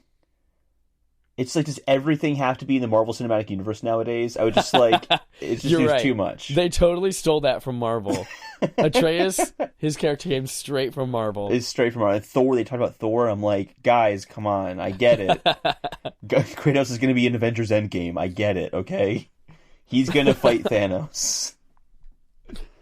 I think what, kind of changing paths a little bit, well, I guess sticking with the characters and story and stuff like that, I think what this game sets itself up with that lets it be so good is just the general story not being anything life or death. Yeah. It's literally, let's spread Mom's ashes. Yeah. Mom died, that's the whole story. Her last wish. She wants us to go spread her ashes. And so it makes all of these things that you're doing being sidetracked over to a quest. It's not like, in your normal open world where it's like, go save Princess Zelda, or Calamity Ganon's going to destroy the entire world. Oh, but there's a Korok seed over here. I just want to go pick up this boulder and throw an apple in a basket. Mm-hmm. Like, no, all of this stuff is like, yeah, I can do all of this stuff because it's all going to help me on my way to this thing that's not dire and urgent. Yeah, the ashes are still dead. She's going to be dead at the end of the day no matter what. Yeah. It was ridiculous. So this is something that I had a hard time understanding why those guys didn't want Kratos and Atreus to go to Jotunheim. Jotunheim, that's right, Jotunheim. Yeah. And then the last scene, they kind of explained it. Yeah, it's something that will definitely pay off in God of War 2. I think so, yeah. It was a long time to wait, though, to find out the motivations of the villains. Spoiler alert, after you've killed them. What I love, though, is that they're not really... I mean, they're kind of villains, but it's not like... They're an antagonist. It's an antagonist. Yeah, they're an antagonist. I think that's a better word for it. Yeah. But yeah, learning their... I loved... You're just in your house one day, you hear a knock on the door, and there's just a dude wanting to fight. And you're like, who the fuck are you? Why do you want to fight me? I have no idea why you're here. And then it's just this amazing, badass fight. Mm-hmm. And it's like, that's super cool. And now I'm really intrigued as to who the fuck he was and why he wants to fight me. And I feel like that carried through, and as you learn more and more, like, oh, he's not telling anybody. He's not telling Atreus. Gotcha. They know he's a god. And then you find out that, he just wanted him to kill him. Mm-hmm. Such a good game. Took a long time to get. I think they could have gotten... I don't know, I think it would have been cool if they played like they knew that he was a god, and Kratos is kind of keeping them away. Or Atreus away from them for that reason, because he's trying to shelter and protect like Atreus. Stuff like that. I don't know. I felt like that was the only issue I really had with the story, was understanding the motivations of the villain or the antagonist. But it culminates well, like the whole sequence of Freya and Baldur, the ending with Luna Freya, and she's like, that was great. Like having that transition of Freya's been your ally the whole game, and now she's clearly going to be the enemy for the next game. Yeah, that's very, very cool. And a good tease as well for God of War 2 is all of the realms that you see in the wheel you don't get to go to. That you can't go to, yes. Yeah, like Odin won't let you go there. And I'm like, oh man, I can't wait to like see what Odin's going to... Because I'm assuming we'll see Odin and that kind of stuff in future games. Yeah, the fact that we never see Odin, we never see Thor. Yeah. It's just like... There's so much to this world. There's so much to this mythology that I can't fucking wait to dig into. Yeah, so I'm super pumped for God of War 2. And I never thought I would say that. Yep. Are they going to call it God of War 2, though? Like, would they do that? No clue. I have no idea. But we'll find out. We will. There are a couple other things I want to talk about.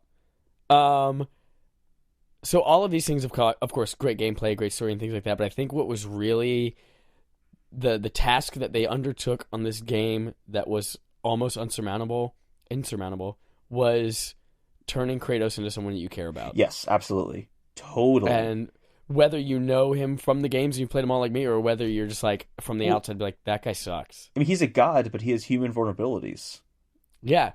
And you literally just see like vulnerabilities because he gets hurt in the other games. Mm-hmm. But in this one, you're like, oh, he has emotional vulnerabilities. Yeah. He's a dad. He's trying to choose what do I hide from my son? How do I make myself appear best and teach him? There's that line at the end of the game. Like, he tells us, Atreus, I would let you kill me if it meant you surviving. Yep. Like, that was, that was a big moment. That was just seeing him as a father, seeing as someone who cares to people in his life.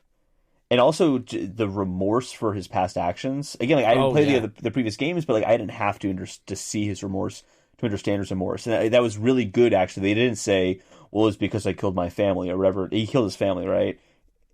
Well, he killed his family, which is what started it all, and then he murdered every single Greek god known to man. Yeah. They didn't need to tell us that's what it was that he has regret over. You know what I mean? Like, you could just see it on him. You could see it in the subtlety of his fucking face. Oh my god, what a great performance. Yes, Christopher Judge, right? Yes. Boy. God, what a good game. I think that it really... Oh god, there's so many times when that vulnerability comes out. One of my favorite mechanics or aspects of the game is that Kratos can't read. And you see this all the time with like people who are second generation immigrants. Mm-hmm. And they come into a store or they go to a restaurant and they're like, the parents are asking the kid like, hey, translate this person for me, or tell them, hey, phone's broken, whatever it is.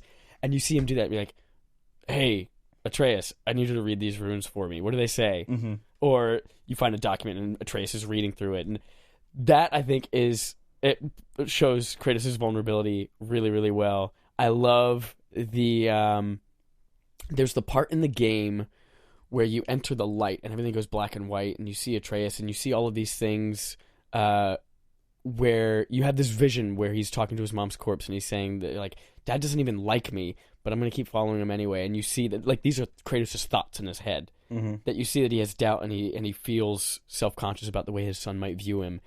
And then his son pulls him out of the light and you find out that he's been fighting off all of these bad guys forever and like a fucking badass. So I love those little moments that we get a little glimpse inside of Kratos' psyche a little bit. But it's the tools that they use and the storytelling. Hold on, this is just such a good game. I'm so glad I finally made you play it. I'm really glad that I played it. This is definitely a surprising game for me, just because I didn't expect to like it nearly as much as I did. I would have never thought... I always knew it was a well-made game. I never thought I'd have it in an honorable mention for the year. I really didn't. So. Oh my god. And also the fact that in previous games you have this like Spartan rage that goes on whenever you just get really angry and you build up enough fury and you can fucking pound guys. And this time it only pops up whenever your son's in danger. Fucking great. But you can activate it at any point, though, as long as you built up your meter. Yeah. Okay. But whenever his son's in danger, that's whenever he like fucking hulks out. That's cool. Fucking great.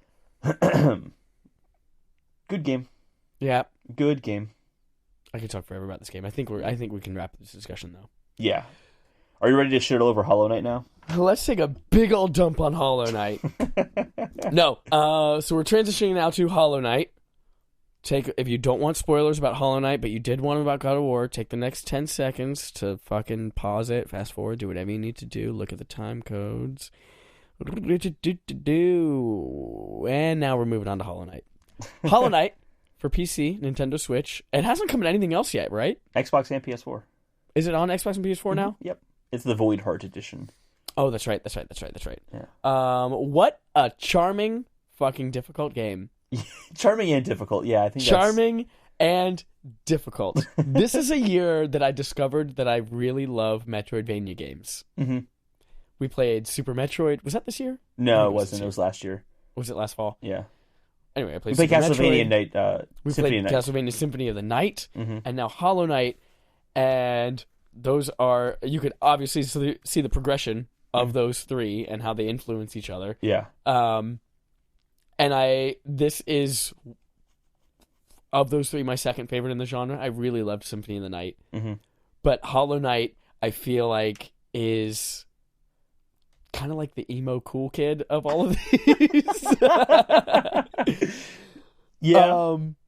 It is a game that I had so much fun playing. Mm-hmm. I always felt like I had somewhere to go and something to do. Yes. Whether it was Definitely the main true. path or something else, and I'm like, You're never I really could go over stuck in here. the game. You could just always go somewhere else. Yeah. exactly. If I was ever like, I don't know where to go next, but I know that I remember there was a spot over here that I haven't explored yet, or I know that if I can upgrade my sword because of this, or there's a I forget what they call them, the little medallions that give you skills.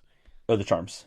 The charms, yeah. Yeah. It was like, I know I have enough money now to go get a charm from over here, or I can get this charm and then get this from that, and then go upgrade my sword, and that will allow me to do this. And it is a game that is so much about that carrot on the stick. Mm-hmm. There's always something like, I can go back to this place and do this now that I have this power, or I could go over here and do that. And it's something that I one day will definitely go back and try to get maybe 85%. Well, it's cool because I'm not going to commit to 100%.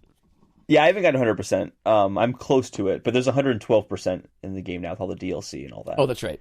I'm at 54%. I finished the game at 54%. Yeah. But it's cool because there are just so many side things to do that are big. Did you find the Coliseum of Fools? I didn't make my way to I'd heard it was there Yeah. because of a dialogue from other characters, but I never actually found it. Yeah, it's basically... I know about where it would be based on where I've gone and where I haven't gone yet, but... Mm-hmm. Yeah, I mean, it's one of those things where you go there and... You met Zote, the mighty Zote? Yes. Like, his story culminates and completes there in a really funny way. It's essentially an arena mode where you go in there and you have 3 different levels that are increasingly difficult, and they're really fucking hard. It is... So, like, there's one where you're fighting, and then all of a sudden the floor turns into nails, and you have to just wall jump in order to move around. And you're fighting while fighting enemies. So you have like the hornets that are like shooting fireballs at you, and you can't touch the ground. Oh man, it's ridiculous. So you say things like that, and then there's a boss at the end of all that. So like after you go through like tons and tons of enemies, and just challenging, a very challenging set of enemies coming at you at any given time. Like one's rolling at you, but the other one's throwing fire at you. So you have to like dodge a lot and think about a lot of different things. Then throw the boss at you at the end of all that. But then, like, in the kind of charminess of Hollow Knight, one of the bosses you fight for that is Zote, the guy who kept saying how he's so powerful and mighty and no one can beat him. He's the best, yet you always save him from being stuck somewhere. Like, so you fight him as a boss, and he's the easiest boss in the whole game. He literally just runs around flailing his sword everywhere.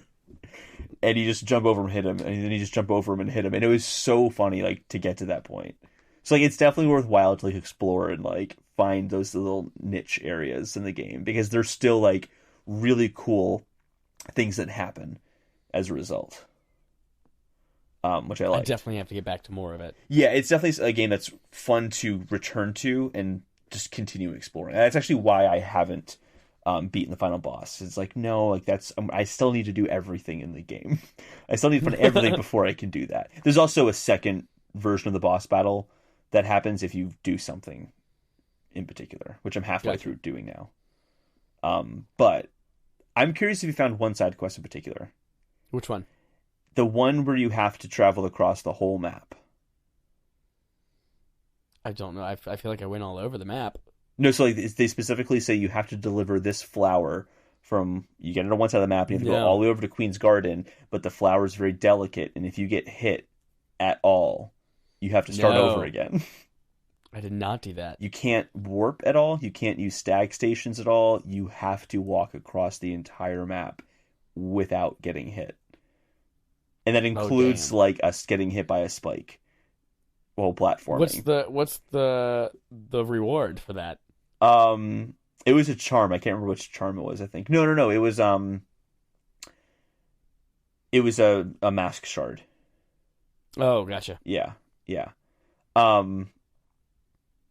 Keep exploring, because like there's a lot of cool little side quests like that. It's worthwhile to find all the grubs. There's like little worm things that has a cool little story to culminate at it. I just ranted a lot. I'm sorry. What's your thoughts of the game? I feel like I'm like 20 to 22 maybe grubs of the however many, 30, 31. Sounds 32? about right. Yeah. At a certain point too, you get a charm that just shows you where they are on the map. Gotcha. I have that charm. You do? Okay. Yeah. Let's talk about charms. Yeah. I thought that was a really cool, clever way to do, rather than like getting in Super Metroid or Castlevania fashion where you're just like, you get a new skill that allows you to do this. I mean, there were a couple functions of that, but this allows you to pick and choose what buffs you want at any given time. Yep. And through most of the game, I'd say probably the first like 3/4, maybe 4/5 of the game, I usually stuck with the same ones. I stuck with, map exploration is huge in that, so I stuck with the one that showed me on the map. I stuck with one that had extra... Oh, I had extra invincibility time, I think I used a lot of the time. But then I got towards the end of the game, and as you fight some of these more difficult endgame bosses, you realize, you need to change these things up for these specific situations. Yeah. And you can get through most of the beginning of the game just fine, even without any charms, probably. But then, towards the end of the game, you're like, damn, I gotta start flexing these muscles. I gotta start flexing these. I need to be able to swing my sword faster. I want to be able to not get hit when I'm refueling my health. Because that gets really annoying in certain boss battles where you just need to find a precious second to refill your health. Yes. Like, literally, the difference between refilling, taking a second, and taking, like, 0.8 of a second is, like, life and death. Yep, absolutely. I think but this is what I always did when I got to a boss battle I couldn't do, is I would just load up on health charms. So it would be like I just had way more health shards than I would normally have, but I'd also do it where I couldn't refuel them. I had so many. I used the charm where you have so many. The lifeblood one? The lifeblood, yeah, where you can't refuel it anymore, but you had so many that it was fine. I tended to use that in boss battles where I knew I wouldn't have time to focus anyway. Yeah. So I just did that instead. But also, there are like some really clever ones, so that the fragile ones, where it's like you're going to be really strong, but only until you die. Yeah. I liked that. I always like those one-time use things, or like you break them and then you can go get repaired by the ant guy or whatever. Yeah. I end up saving those. I'm like, oh man, I'm not going to use this right now because there's probably going to be something I need, and then I never use it. See, so all the fragile ones I never use. I get like that in games a lot, but I think because of like the direness of having to beat some of these bosses because you fought them so many times, you're like, you know what? You're like, this is the time to use it because I have to get past this boss. Like the 5 nights you fight in a row, they're like rolling around, like that one. I had to do stuff like that. You're right. That one took me like a full 20 minutes. Shut the fuck up. I hate you so much. I'm just so good at video games. It's like widely considered one of the hardest bosses in that game, and you're like, whatever. Hey, it was 20 minutes. That's a long time. That was at least like 10 or 11 tries. I think my favorite thing about Hollow Knight is the sense of exploration, and when you're just finding a new area, the excitement of burrowing down in there and seeing what it's like. I still remember. Did you ever find the Abyss? No, you didn't. Yes, I remember finding the Abyss. I don't remember whether I explored it or not, but I remember seeing on my map the Abyss, and it's coming on the screen. I don't remember whether. What does the Abyss look like? It's a giant hole. It's just a giant hole. I saw that it was there, and I didn't go in it yet. It's awesome. It's just very cool. It's one of those things where you're going down there and you're like, oh, I shouldn't be here. Like, this is... Yeah. This I was in the middle scary. of doing something else, or I was going to another place, and yeah. I was like, oh, I need to come back to this later, but I never made my way back yet. Yeah. There's nothing... The things that I need to do there, I can't do yet, because I need to do more things in the inside quests and stuff. Yeah. To experience everything in the Abyss. But it is a cool place to be, for sure. You should check it out. I like the Abyss. But it might not be as cool because I kind of stumbled upon it and was like, oh, the Abyss. Like, what's this? And that's why it was fun for me. So being told about it might not be as exciting now when you go there, but... Damn it, you've spoiled everything. I spoiled everything. I think there's something...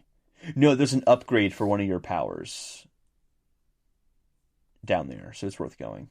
Gotcha. Yeah. What I do love... I feel like I wanted more of the risk-reward a little bit of Dark Souls.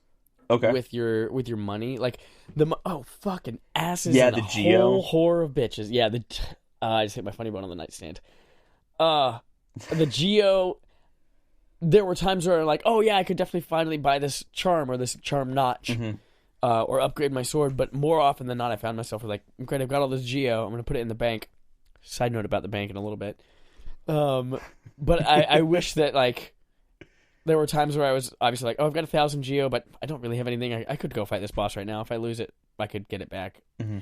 So that, I feel like that risk reward, I wish were a little bit more, but... Totally agree with you. Like, Dark Souls, even because after you've bought everything in Hollow Knight, which I have done, yeah, it's useless to have Geo. It doesn't do you any good. Whereas like Dark Souls, at least, yeah, I've beaten the game, I'm still leveling on my character... I need to get a lot of souls to level up, but I can always still level up. There's not a cap to that. It'll become harder to upgrade certain specs after a while, but you can still progress, and you can't do that with the Geo in Hollow Knight, which makes the charms beneficial, but it also comes with the sacrifice of... Yeah, we get it. Anyway, you were saying. The risk reward that I did appreciate that was always terrifying to me was exploring a new area without a map. Yeah. Knowing that, like... Fuck, if I die right now, I am 20 minutes into the darkness of this area, and I have no idea where I am. I have no idea how to get back to this area. Mm-hmm. I cannot die until I either find the map or find a way to get back to a transit station. Mm-hmm. That was always the most nerve-wracking thing for me, and I loved being... Whenever I finally saw a sign that pointed to the little transit guy, I was like, thank God, yes! Or when you just hear the whistling of the map guy. Yes, when you hear the guy whistling, you're like, oh my God, yes. Yeah. You know what, though? What's that? I don't know if I ever got the power that lets you go through the black stuff. Oh. There's a power that, like, because I now remember being in the Fog Canyon. He's whistling in the area, and like I could hear him whistling. He's right on the other side of this like liquid black thing, and I couldn't go through it because I didn't have a power up. But I never ended up finding that before I beat the game. Yeah, because you don't have to find everything to beat the game. I gotta go fucking I gotta go fucking play this game some more. I thought you were gonna say I need to buy a strategy guide. I need to buy a strategy guide. I drive a Dodge Stratus. Speaking of strategy guides. There were quite a few times where I had to go look up stuff on the internet because just like in true Metroidvania obscure, there's so much obscurity. Yeah, like you're banking all of your stuff with this bank lady, and I have 4,000 Geo with her, and then I go back one day and she's just gone. Yep, I was like, what? Where the fuck is all my money? She ran with it, and then it turns out that she's all the way over there in the fucking City of Light or Queen State, wherever the fuck she was. Queen's Garden. And you had to get a key, unlock this door, go to these baths, and she's just hanging out in a bathtub. And even at that point, I wouldn't have known how to get the money back from her, how to talk to her, nothing happened. You have to fucking just attack her over and over until she drops all of your money. You have to sit there and attack her for like 5 minutes straight. So that kind of shit, like, oh, my money's just gone. What the fuck just happened? I was just like that sinking feeling in your heart. You're like, I was gonna go buy a charm. It was so not anymore. That moment is kind of frustrating, but it's also kind of funny too when my brother I got Hollow Knight for my brother for his birthday, and he said, "Oh, I feel so much better now because if I lose Geo, I just been saving at this bank, and it's been really helpful." And they're just like, "Yeah, you keep doing that, bud." Yep. Which is kind of funny. It is kind of a cruel game in that way, but the world is definitely in the game is a cruel, dark world. Yep. Yeah, but still charming and cute at the same time. Right? Yeah. So cute. Yeah. All of the enemies, like even you get into things like the spider area. I forget the name of it. Deep Nest. Deep Nest. Yeah, where you like even the spiders are cute. Mm-hmm. Except for the ones that hatch out of the bodies. Scary. Like you're still like, oh, I don't want to go deeper because this is a still scary area. Yeah. Absolutely terrifying. Yeah. Like especially the sound design of the Deep Nest. Yes. Is fucking terrifying. Yep. I played that game a lot with headphones in. Yep, me too. That's a great game for headphones. Yeah. Yeah. But yeah, I definitely keep like playing and exploring because there's a lot to see. I haven't figured out what hot springs are for yet. So I got to figure out what those are for. Oh, they just refill your health. That's it? That's it, yeah. Oh, I guess I've always been at full health. Yeah. Well, why do some of them have benches right beside them then? Just by chance, just coincidence. And they're like marked on your map. There's got to be something more to the hot springs. It just refuels your health and your soul. I don't know about that. That's all. Okay, maybe I'm missing something, but I'm pretty sure that's all they're used for. Well, you're not 112% done with the game yet. That is true, you might but be missing I'm something too. Definitely, I'm at close to 100, so I've done double more. Double the amount of content. Double more. Double more. That was a great phrasing of that. Double the more. Pleasure, double the fun. Yeah, I had a great time with it. I absolutely, obviously recommend it. Mm-hmm. It should have been on my recommendations list. I just didn't put it on there because I figured you were going to talk about it anyway. Oh, honorable mentions. Not my honorable mentions. Yeah, that one. Yeah. Well, cool. That is what a fucking great year for games. Great year for games. Yeah, I want to play Hollow Knight again already. I want to do it again. I legit am looking at the time like, can I start God of War again today? Can I start a new game plus for God of War tonight? Oh, one thing I God of War really quickly. This isn't a spoiler. A very clever way of doing the end credits. Oh, yeah. It just happens over the game as you're kind of playing the last segment of the game. While you're walking back and talking to your son. Yep. And then after that, it just says, hey, you can keep playing the game. Like right now. Yep. And there's no true to the whole, it never breaks the camera. Right? How did we not talk about that yet? Yeah. The one take of the entire fucking game. There is a little cheat, though. Like what? The cheats when you go through the portals, the warp portals, it does flash and it does break. There's a cut in the camera at that point. No, well, fuck you. I mean, technically speaking, I know how they do it. There's not a cut in the camera. They just probably flash something white in front of the camera and still have it follow behind Kratos. And then use that flash of white to load in the new scene. So it's still a continuous camera. But it's very clever stuff, yeah. But Chad, 2018 had some great games. How great were our predictions for 2018? Woo! Okay, we are done with spoilers for everything right now. We're going to talk about our predictions. Yes. Last year's and this year's. I'm excited about this part. I spent a lot of time on predictions, and I feel very, very confident in all of them. So are we talking about 2018 predictions or 2019 predictions 2018 predictions first. I'm confident about my 2019 predictions. I was not that great at my 2018 predictions.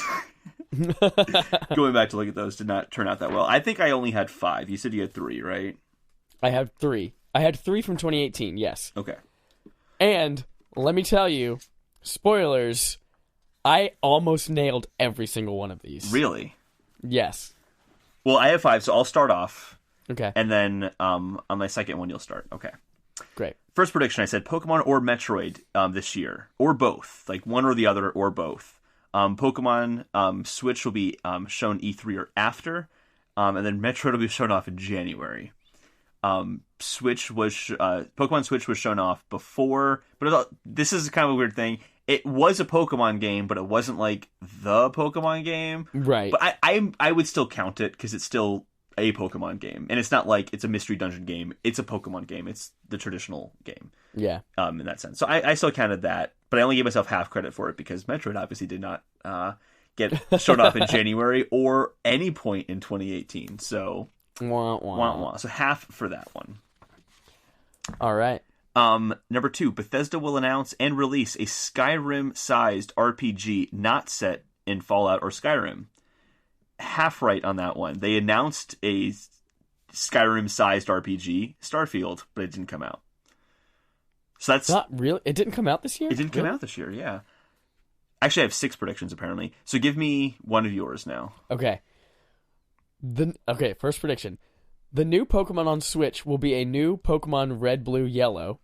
Not a remaster, but completely change every game mechanic of Pokemon into something that we've never seen before, using the original 151 and the original gym leaders. And it will take the franchise in a new direction. Yeah. Yeah. That's a good prediction. Yeah. It came true. That was number 1. Yeah, absolutely came true. Almost exactly spot on. Well, for my number 3, we're just going to have to see. Crackdown 3 will be seen as a disappointment, won't be seen as worth the wait. We'll find out. Number 4, I was right about this one. Kingdom Hearts 3 will not come out in 2018. Boom. Nailed it. Still hasn't come out yet. Called that delay. And then you do one, and I'll do my last 2. It is gold. Hasn't come out yet, though. Yeah. The ending, the epilogue, and the secret video are still not out yet. Number 2, we will see no new console announcements, no redesigns, no slims, etc. Fair enough. Well, the only thing that might cause a hiccup in this is that Microsoft in their E3 presentation said, we are working on new consoles. That's about all they said. Does that count against it? I would say, because you mentioned like revision. When they said consoles, we all took that as they're working on the next-gen consoles. Now we know they might have also been talking about a revision, like the discless one. The dickless one? The dickless one. But I wouldn't count that as an announcement. Do you know what I mean? Like, the fact that we still have so many questions means that it wasn't, like, that was a really bad announcement on Microsoft's part. If they're like, why was no one excited for a discless console coming out in January when we announced it? Why is no one excited about it? Yeah, I think you're fine. That counts. Woo! So 2 for 3 so far. 2 for 2, I mean. Yep. 2 out of your 3 2 for total. 2. 2 for 2. Here's my last 2. No N64 Classic. Which I was right about that. Boom. And then I just wrote for my 6, the Nintendo January Direct, I had a bunch of predictions for it, and literally every single one of them was like way off. It was like going to announce Animal Crossing, and they were going to show off the Metroid Prime 4 trailer there, and it was just like, nope, none of that happened. No. So, but the only predictions I did get were N64 Classic, Kingdom Hearts 3, half of the Bethesda one, and half of the Pokemon Metroid one. So okay. I got half of my predictions right. My last one is Joy-Cons will take off. New colors, there'll be new game-themed ones, or possibly even redesigned ones like GameCube versions. I wouldn't give you full credit for that one. Yeah, I don't think I would get full credit. The redesigned one's like, does Pokeball Plus count as that? Since it's technically a full working Joy-Con, but it's not a Joy-Con though. But it didn't function. I mean, sorry, it didn't take off like I thought it would. I feel like we got the same amount maybe as we did last year. Yeah, we got the Diablo themed ones, we got the Smash Brothers ones, we got the they were just kind of timed with games ones. the same way they were timed with games the year before. There wasn't like a change in their behavior at all in treating and how they treat the Joy-Cons. Yeah, I wouldn't go for that one. Yeah. No. But I mean, it's not like it got worse, it just kind of stayed the same. Stagnation.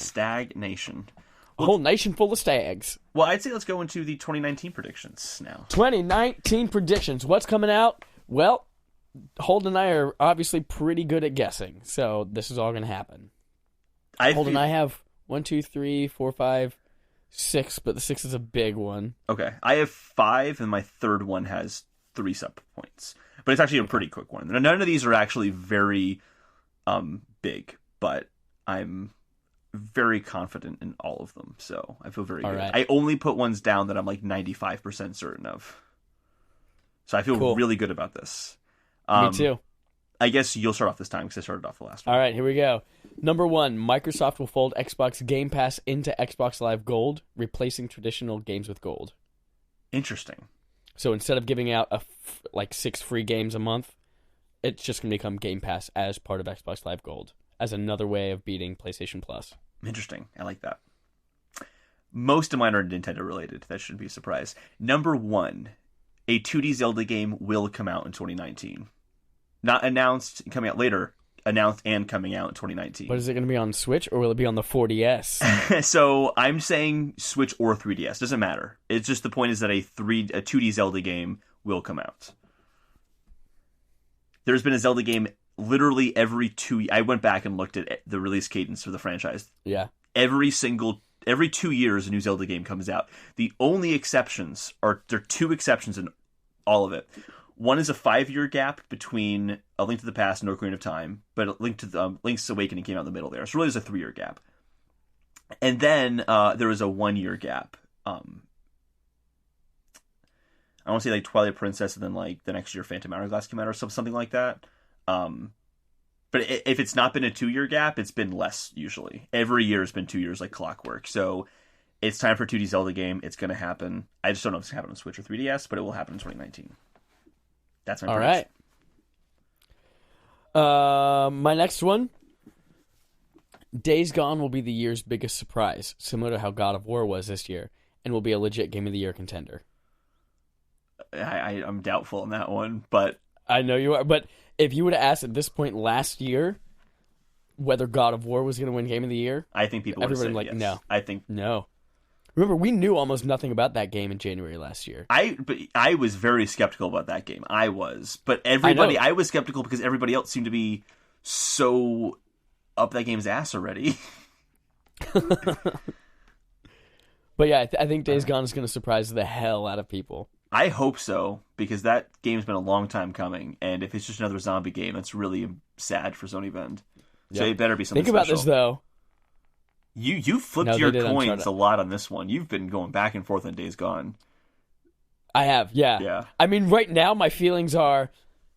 They still got to sell me on it. I think it looks boring as fuck. But they held it back, which is actually a good sign, I think. Yeah, they held it back to April. But I think that's why it's going to surprise the hell out of everybody. Mm-hmm. Number 2 for me. Pokemon for Switch will be given a title before the end of March. Ooh. So you will find that early on in the year. How long does that usually take between announcement? Is that usually in the summer when it happens? So this is what I looked up. So if it is a mid generational one, like a Let's Go, or it's an Ultra Sun, or it's like Black 2 or something like that, right, those games generally get announced like the summer and then come out in the fall, like close to the summer. But new generations get a title generally in January or February. And then there's like the trailer that comes out in May, and but a title we'll probably see very early on, and it is coming this year. This doesn't have to be part of your thing, but what do you guess the title will be? I have no idea, but I've heard plus and minus, and but I think that might not be a good one because like one's positive, one's negative. Yeah, this is the bad version of the game. This is the great version. This game has extra shit. This one you're paying. I have no idea. I have no clue, honestly. I would like to see what? Just one Pokemon game. That'll never happen. They're not going to do it. But they sell so much from both copies. I know. I just want to see just one version of it. That'll never happen. I know that, but that's what I want to see. All right. Next one. Mm-hmm. A VR game is nominated for Game of the Year. You think we're ready for that? I think so. Do you think the world is ready for that? There was a lot of discussion this year around Tetris Effect being a legit contender for Game of the Year. That's true. Which itself isn't necessarily a VR game because you can play it regularly. Yeah. But apparently the way to play that game is in VR. So yeah, I think with what we saw this year, if it just keeps improving, I think that there might be one nominated. And you're specifically talking about the Game Awards? Yes, specifically the Game Awards. Because we will have to measure this at the end of the year. I want to make sure we're clearing that up now. That way it's like, no, I meant the IGN Awards. Yeah, duh. I meant Game Informer. I meant Game Informer. All right. So I have 3 games here that are undated. Specifically, these games have to be undated. I couldn't say Pokemon's definitely going to come out in 2019 because they basically have confirmed it. They haven't said in like an announcement, but they've essentially confirmed it. Right. In earnings calls and stuff. So here are 3 games that do not have a date, and I think they're coming out in 2019. Last of Us Part 2, I think it's going to come out in the last half of 2019. It is absolutely time for that time to come out, that game to come out. Specifically, Ghost of Tsushima and Death Stranding will not come out this year. Okay. I do not think those games will come out. But my main prediction is that Last of Us Part 2, last half. The second game is Metroid Prime 4 will come out before September ends. That game will not come out any later than September. Before September ends. So, okay. So just wake me up when September ends so I can play Metroid Prime 4. Oh, so clever, Holden. And then C, this one, honestly, I put it on here because I'm like, it wasn't already announced as 2019? Oh, it's definitely coming out in 2019.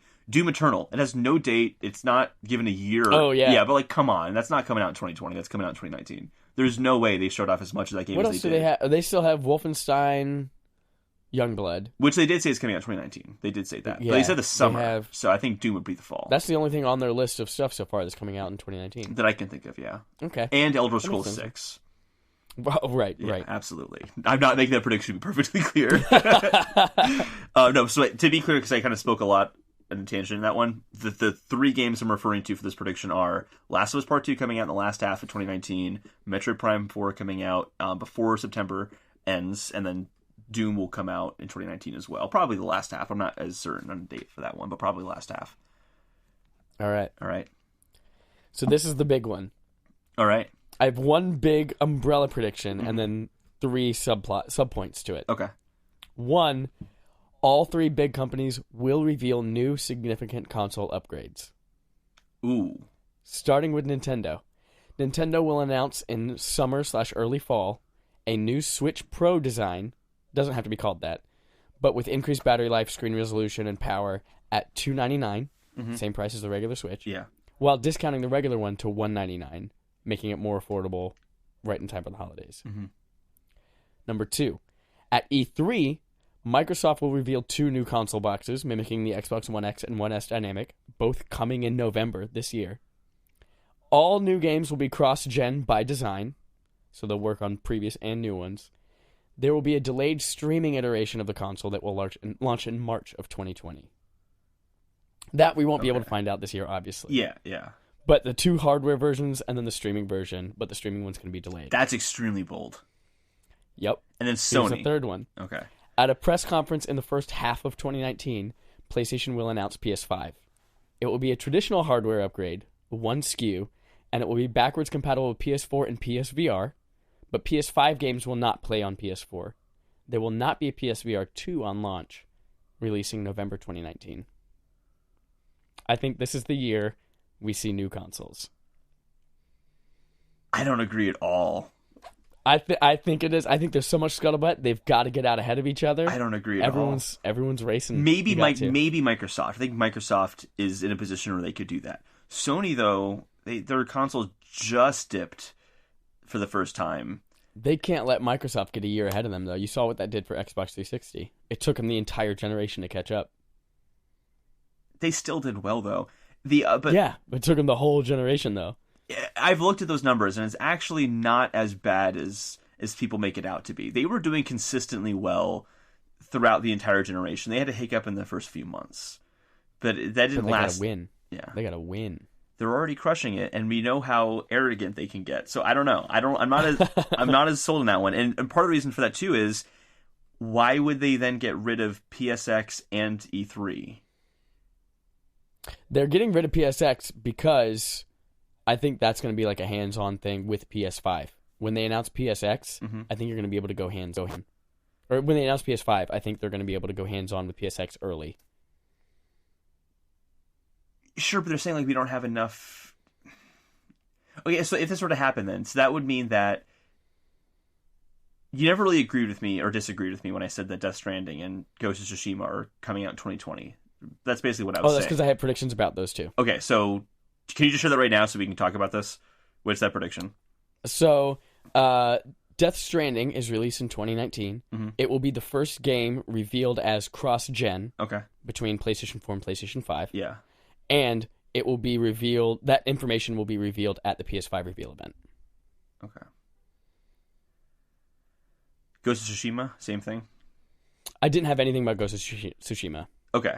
So I just think if PS5 is coming out this year, Last of Us Part 2 would have been dated already. Ghost of Tsushima would have been dated already. Death Stranding would have been dated already. Those are things that they're going to announce throughout the year. Maybe they'll do like they're all cross-gen, and that's why they've been holding off on the release dates for those. Maybe that could make sense, but I don't think they would announce they're going to not do E3 on the year that they're going to release a console. I think that's way too risky and too dangerous. I think they're doing that kind of like what I was saying earlier to kind of create a radio silence, like Nintendo did before the Switch came out. They just kind of just went radio silence for a while, and then made a huge big explosion with PS5. Well, if you remember, with PS4, they announced it at a February event. Like, they just had their own event at February. Yep. And then, they did PS4 at E3 that year, but... Mm-hmm. But then, again, think back to all of the scuttlebutt of, like, oh, these announcements are imminent. Like, there are no secrets in the game industry. These things leak out so early ahead of time. And right now, everything we know is probably not this year. Probably next year. For Sony, at least. So I don't know. I really there's no where there's smoke where there's no smoke there's fire, or there's smoke there's fire. There's no smoke right now. I'm basing that off of the fact that I think Microsoft's launching this year. Yeah. And I think that Sony has to if they want to stay on par with Microsoft or beat them. That's my biggest hunch about that. But even Sony has said that they're not doing anything soon, and because they're publicly at traded E3 or PSX. They've talked about the next gen consoles though, and they said that it's going to be a few years. And I just think, why wouldn't they? The PS4 is still selling. All right, fine. All right, we'll disagree. This is something we're really going to disagree on because I just don't agree. I think the Switch one, I battled a little bit making a prediction about that one, and I agree, where I settled on that is the Switch revision will happen. Because they want to get the normal Switch down in price to $199, $149, something like that, so that they can get rid of the 3DS. And ultimately, the cheaper handheld product is really just going to be an earlier version of the Switch. That makes total sense to me. I don't think that they can do that next year. I don't know, but they do release new hardware in the handheld market every 2 years, like clockwork. So they always do that. And I think I said that a few weeks ago as well. So. Yep. It's tough. Like, this is the year for them to do it because the next gen consoles are probably coming out in 2020. I think like they wouldn't want to release the Switch Pro or whatever it's going to be called the same year that the next gen consoles come out. I think they want to do it a little bit ahead of time. I don't know, but that ties into my fourth prediction, which doesn't rely on the Switch Pro. It doesn't talk about the Switch Pro, but if the Switch Pro does happen, it will help my next prediction. Nintendo Switch will be the best-selling console worldwide for the first time in 2019. For the whole year? For the whole year, yeah. Because of how this is going to have to work, right now there's no sales data for December 2018. So we probably won't have sales data for December 2019 by the time we're recording this episode next year. So we'll just base it off of January to November. If they have a $199 Switch to sell in the fall, that's gonna add some numbers, bro. But here's why I think this. It's still seeing really good growth. It already has a 28% increase on sales from last year, not including December. And December is going to have crazy sales for hardware for the Switch, just because the Smash Bros. Came out that month, and Pokemon came out like the month before. You already saw a huge increase in the November numbers from 2017 to 2018. It's like double. It doubled the numbers from November 2017 to November 2018. So December is going to follow a similar trend. So they're doing super, super, super well. The growth is huge. And I thought that Nintendo actually had a fairly weak year in terms of software? For software. Yeah. I mean, really, it's Smash Bros. And Pokemon. Outside of that, I liked the games. Mario Tennis Aces. Exactly. That's the kind of stuff they're releasing. That's just not huge games that bring a lot of people. But man, next year, holy shit. Metroid Prime 4. I mean, let's be serious. The ones that we know about are already happening. Let's not include Metroid Prime 4, but you're right. Let's not include it because it's unofficial. Pokemon's official. Animal Crossing is official. Fire Emblem is official. I'm missing one already. Luigi's Mansion is official. The Marvel Ultimate Alliance game is official. Mario Bros. Deluxe, whatever the fuck it's called, official. There are huge games coming out next year.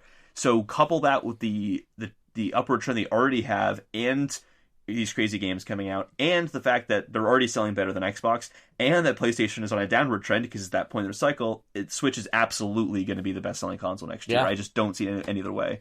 I'd be very, very surprised, yeah. All right, my last prediction. Yeah. This one is all critical reception based. Okay. With a couple of actually releases in here too. So one, Dreams is finally going to fucking come out. Better. And it's going to settle on Metacritic under 65. Ooh, yeah, I think you're probably right on that one. Yep. Yeah. Death Stranding is coming out, and it's going to hit over 90. Okay. Cyberpunk 2077 is coming out next year. It's going to land between an 85 and a 90. Another thing we Gears disagree 5.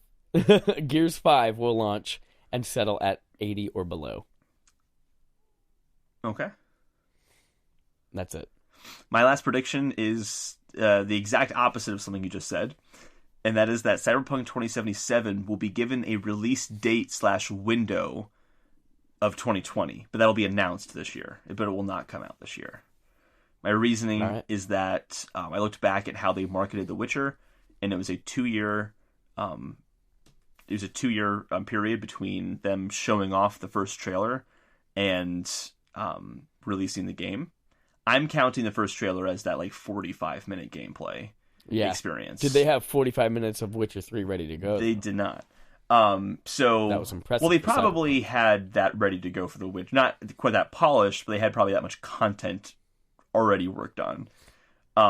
Demos are usually specifically made and as a chunk taken out of the game. But it's been 2 years for most of their games. It's been 2 years.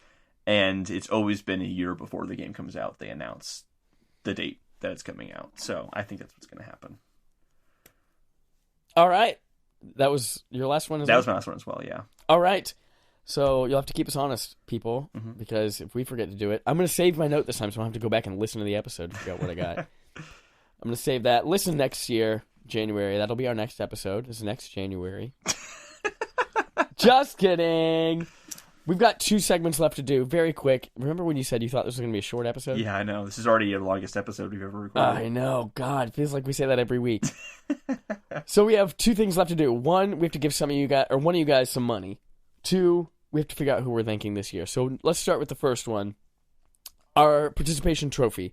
So once a month, somebody from our community gets $20 to spend on the gaming service of their choice just for participating by giving people or recommending people listen to us, by rating us on our podcast service, or by interacting with us on Twitter.